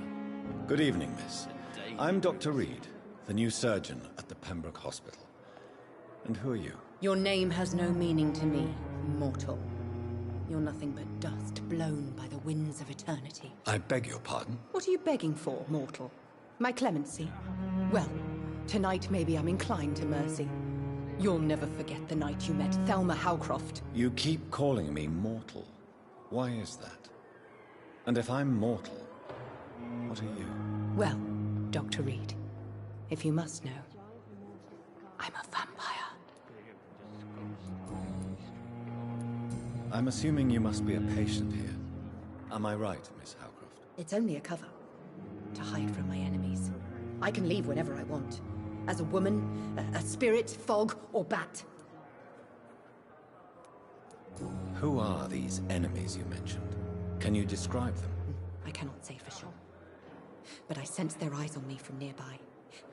I feel them watching me every time I visit the garden near the morgue. The staff here are not your enemy. They're here to help you, to care for you. I'm not speaking of the doctors in white. I'm speaking of the men and women who hunt me. For I am a vampire. I see. Don't worry. These people will not find you here. I'll personally make sure they leave you alone. Thank you, mortal. But do not interfere with them, for you are no match for those that hunt me.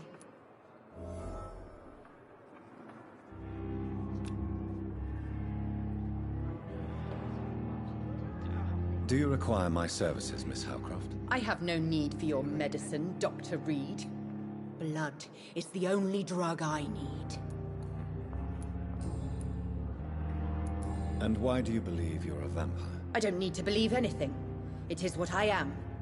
It is what I feel within this hollow shell of flesh.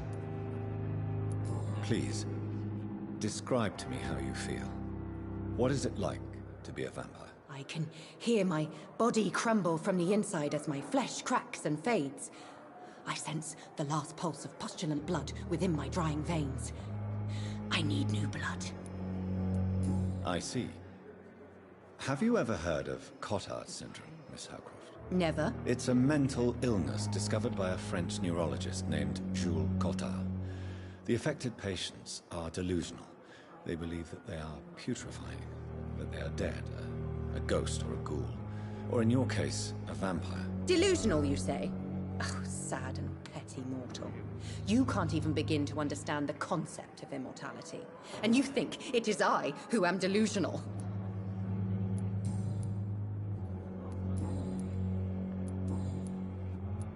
Who are you really, Miss Howcroft? I mean, apart from being a vampire. Is that not enough for you, puny mortal? What do you require? Proof of my powers? I'm curious to know who you were before becoming a vampire. It was such a long time ago, I don't remember. Centuries of unholy life can have strange effects on one's minds, you see? I'll leave you, Mistress of the Dark, to your nocturnal activities. I wonder what your last thoughts would be, sir. As a hospital. That's Pembroke nowadays. Good evening, sir. Can I help you? Unless you're here to fix my face. No. I don't think you can help me. I'm Dr. Reed. I've recently taken the position of head surgeon here. War injuries, am I right? You guessed right, Doctor. German shell took my pretty little mug right off. But they still call me Thomas Elwood. How is your stay with us, Mr. Elwood? Oh, it's bliss. I just escaped death in the trenches to be surrounded again by the moans of the dying. Can I ask you precisely why you're a patient here? It's the pain, sir. The drugs don't work. It just hurts under the scars, if you get my drift. Who is treating you? Is someone in particular looking after your case? Nobody since the old and tired doctor spoke to me. Started to think I was forgotten about. Wouldn't blame you. You don't seem worried by that. My face hurts so much more when I smile or cry. I've learned it's easier not to speak. But be assured I'm smiling inside. Can I do anything for your pain? Nurses gave me a bunch of pills. No effect. Told you. It's like the flames are under my skin, burning away. Why do you feel responsible for the injury, Thomas? What really happened? I wasn't disfigured by any German shells. It happened during my leave. It was an accident. Why lie about it? Come on. It's one thing to come back disfigured by the Germans, and it's another to get injured in an accident that could have happened to anybody.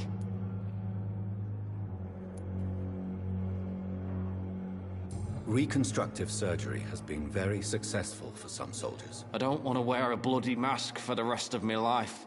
I'd rather stay here and just be forgotten. Why lie about it? Come on. I don't want to... Tell me what really happened then. I went with a whore in Rouen. Dead drunk I was. The hotel was a shithole. There was a fire that night. Did you start the fire? Were you trying to avoid going back to the front? That's not uncommon, you know. No. It's just that I was asleep when the flames reached the room. The girl was long gone. Bitch never woke me up. Left me to burn. But the suffering continues.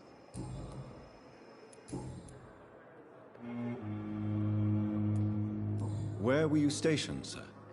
Did you serve for long? I really don't want to talk about all this shit. No offense. I was pushing too much. I served in France myself. I just wanted to know what happened to you. You were an officer, weren't you? Then I doubt we fought the same war, sir. No offense. How close are you to Miss Horcroft? Are you aware that she thinks she is a vampire? To wait for her next nibble is the best reason to stay here. Every time she approaches my bed, she treats me like something tasty. A normal person. Aren't you afraid? She may hurt you if the game goes too far. She's quite harmless, I can assure you.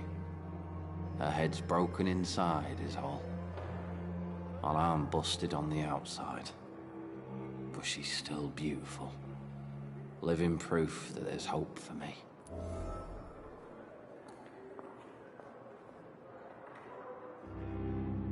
So do you let her bite you? You know that's not sanitary. And why not? She's only supping a few drops of my blood. And the pain, it's real for once. She could decide to bite less willing patients. Then it's another good reason for me to stay here, Doctor. You do realize she's mentally disturbed. It's called the Cotard syndrome. She truly believes she's a vampire. In her madness, she never refers to my scars. And frankly, if I could, I'd join her world. It seems much more fun than the real one.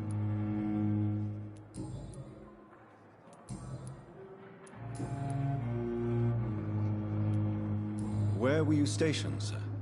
I really know if you were. Goodbye for now, Mr. Elwood. Disgust on every street corner. The daily routine. Good evening, nurse. Good evening, Doctor. I don't think we've been introduced yet. My name is Pippa Hawkins. And I'm Dr. Jonathan Reed. Dr. Swansea has recently offered me a position in this hospital. Well, it's a euphemism that your help will be appreciated, Doctor. How would you describe the situation at the Pembroke Hospital? It's serious. The flu is wreaking havoc amongst the staff and patients. We are running out of everything. Nurse Hawkins, the Spanish flu won't last forever. Even the Black Plague didn't kill everyone. I wish I could believe you. But what if this epidemic was worse? What if in the end, nobody was spared? You must get a hold of yourself, nurse. Sorry, I'm exhausted. No one has any idea when this epidemic will be over. How long have you been a nurse? Well, long enough to see that the epidemic is winning. And no matter how qualified you are, don't tell me you'll change that.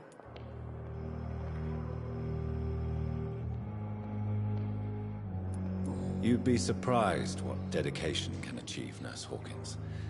In medicine, sometimes we're just a test result away from a miracle. Sorry, Doctor.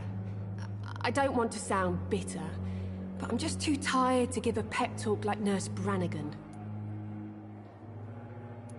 How is the Pembroke staff coping with the epidemic? Well, not well. Milton, the ambulance driver, is even more grumpy than usual, especially concerning doctors. Why is Milton grumpy on a daily basis? Is it just an act? Milton's not the kind of man who's bothered about a bad reputation, whether he deserved it or not. But the suffering continues.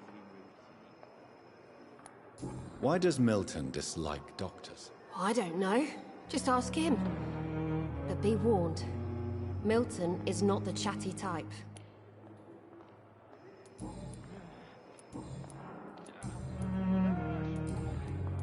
Goodbye, Nurse Hawkins. Blood boil with the fever.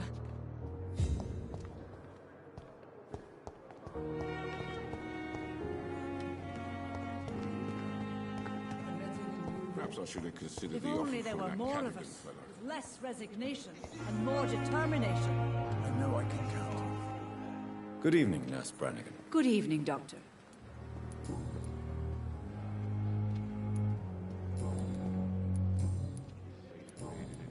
Goodbye, Nurse. Good evening, sir. I'm Dr. Jonathan Reed. I'm new here. I've already heard about you, Dr. Reed. I'm Milton Hooks, the ambulance driver for this shithole of a hospital. That's quite a blunt introduction, Mr. Hooks. You can call me Milton. I like to speak my mind, Dr. Reed. Perk of the job. Don't judge me, and I won't judge you. I'm not sure I understand what you're talking about. Well, I'm no doctor, but I'm pretty sure a gun can't be used as a surgical instrument. You have a keen eye. I learned to shoot during the war, and have carried one ever since. Old habits die hard. No need to explain, Dr. Reed. And if you ever need a better gun, remember, I may have something for you. I have some good news, Milton. What?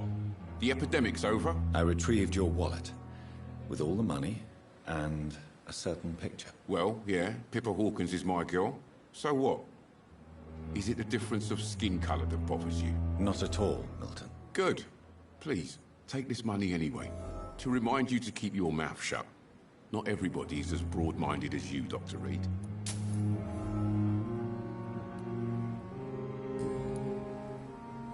How is the situation around here? You want to hear the situation is all right?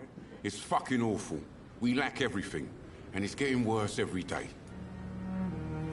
Are you really smuggling weapons through the hospital? And why not? I've already been attacked by patients, you know. And by gang members willing to steal my money. But you're not defending yourself. You're selling guns to civilians. You keep people alive your own way, Doctor. I offer them another way to protect their health. So what do you do exactly in this hospital? Apart from smuggling guns, I mean. I've been an ambulance driver since... too long, I guess. I bring sick people here night and day. It's a dirty job, but I get it done. Most of the time. Since you're on the front line, how is the sanitary situation in this vicinity? It's a complete disaster.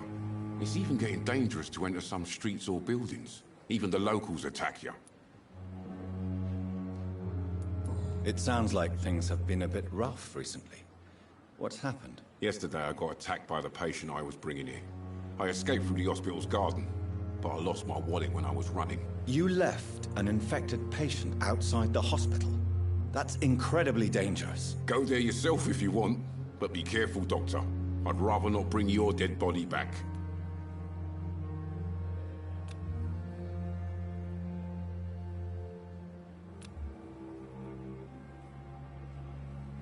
Do you need any medical help, Milton? I'm fine, Doc.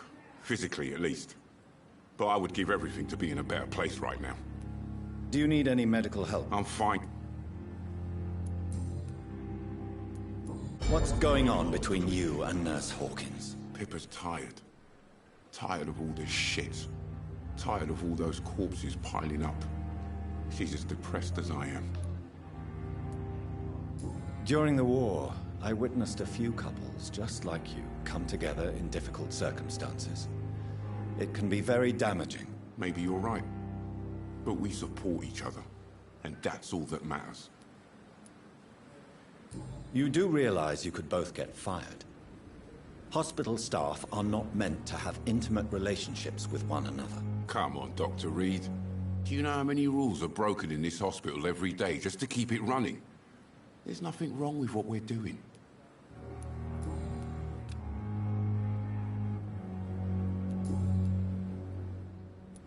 I'd like to see your goods. Wise choice, Dr. Reed. A reliable gun is what everybody needs these days.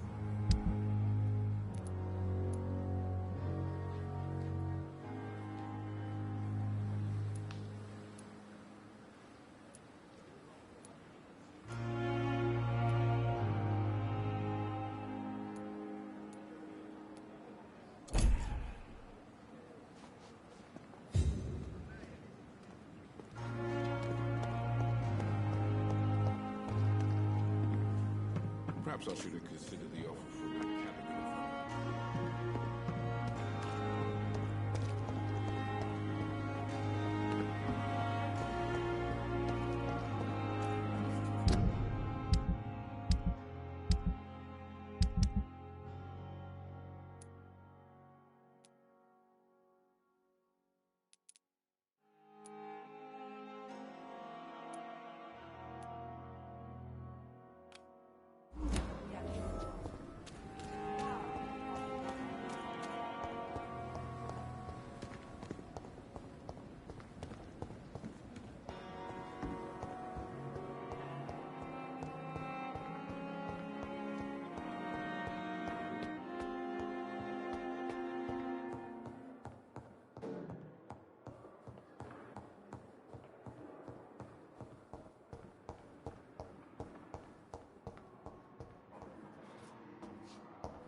It's locked.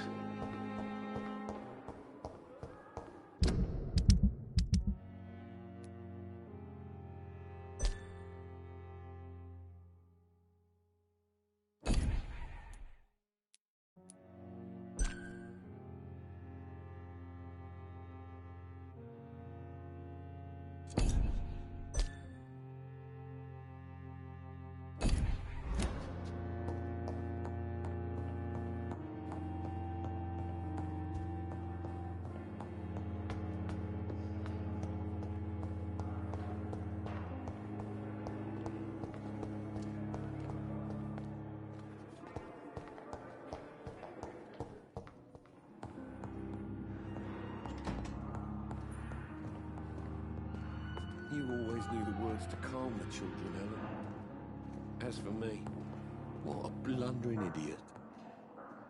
Good evening, sir. I'm Dr. Reed. May I help you? I don't know if a third opinion is needed. Your colleagues are already arguing about my condition. I see. Would you mind telling me more about your situation? I'm Harvey Fiddick. All I want is to get me bloody arm fixed properly. Tell me about yourself, Mr. Fiddick. I'm just a regular guy waiting to get his arm fixed, so I can return to work and to my family. I was more curious about what you were doing before being hospitalized. I'm a carpenter, and a good one too. But that means I need both arms to feed my family, Dr. Reed.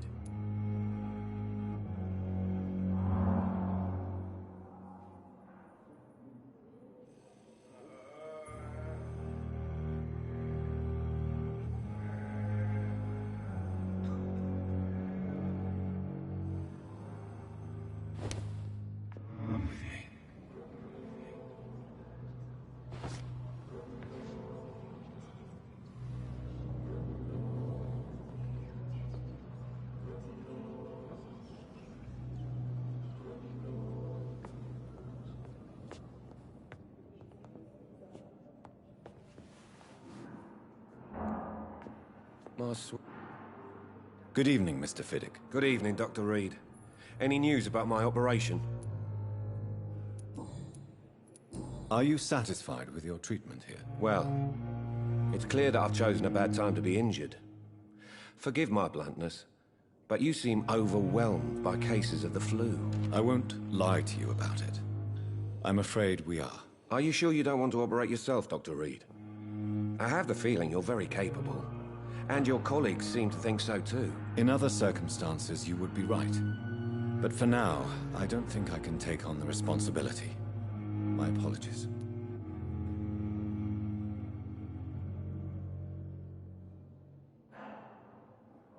Tell me about the doctors who are arguing about your case. Strickland and Aykroyd. They both want the best for me, but there's a lot of pride there. Doctors are no different from carpenters, it seems. What do you mean? I often had professional arguments with rivals on a building site. Difference is, I disagreed about wooden nails, not flesh and bones.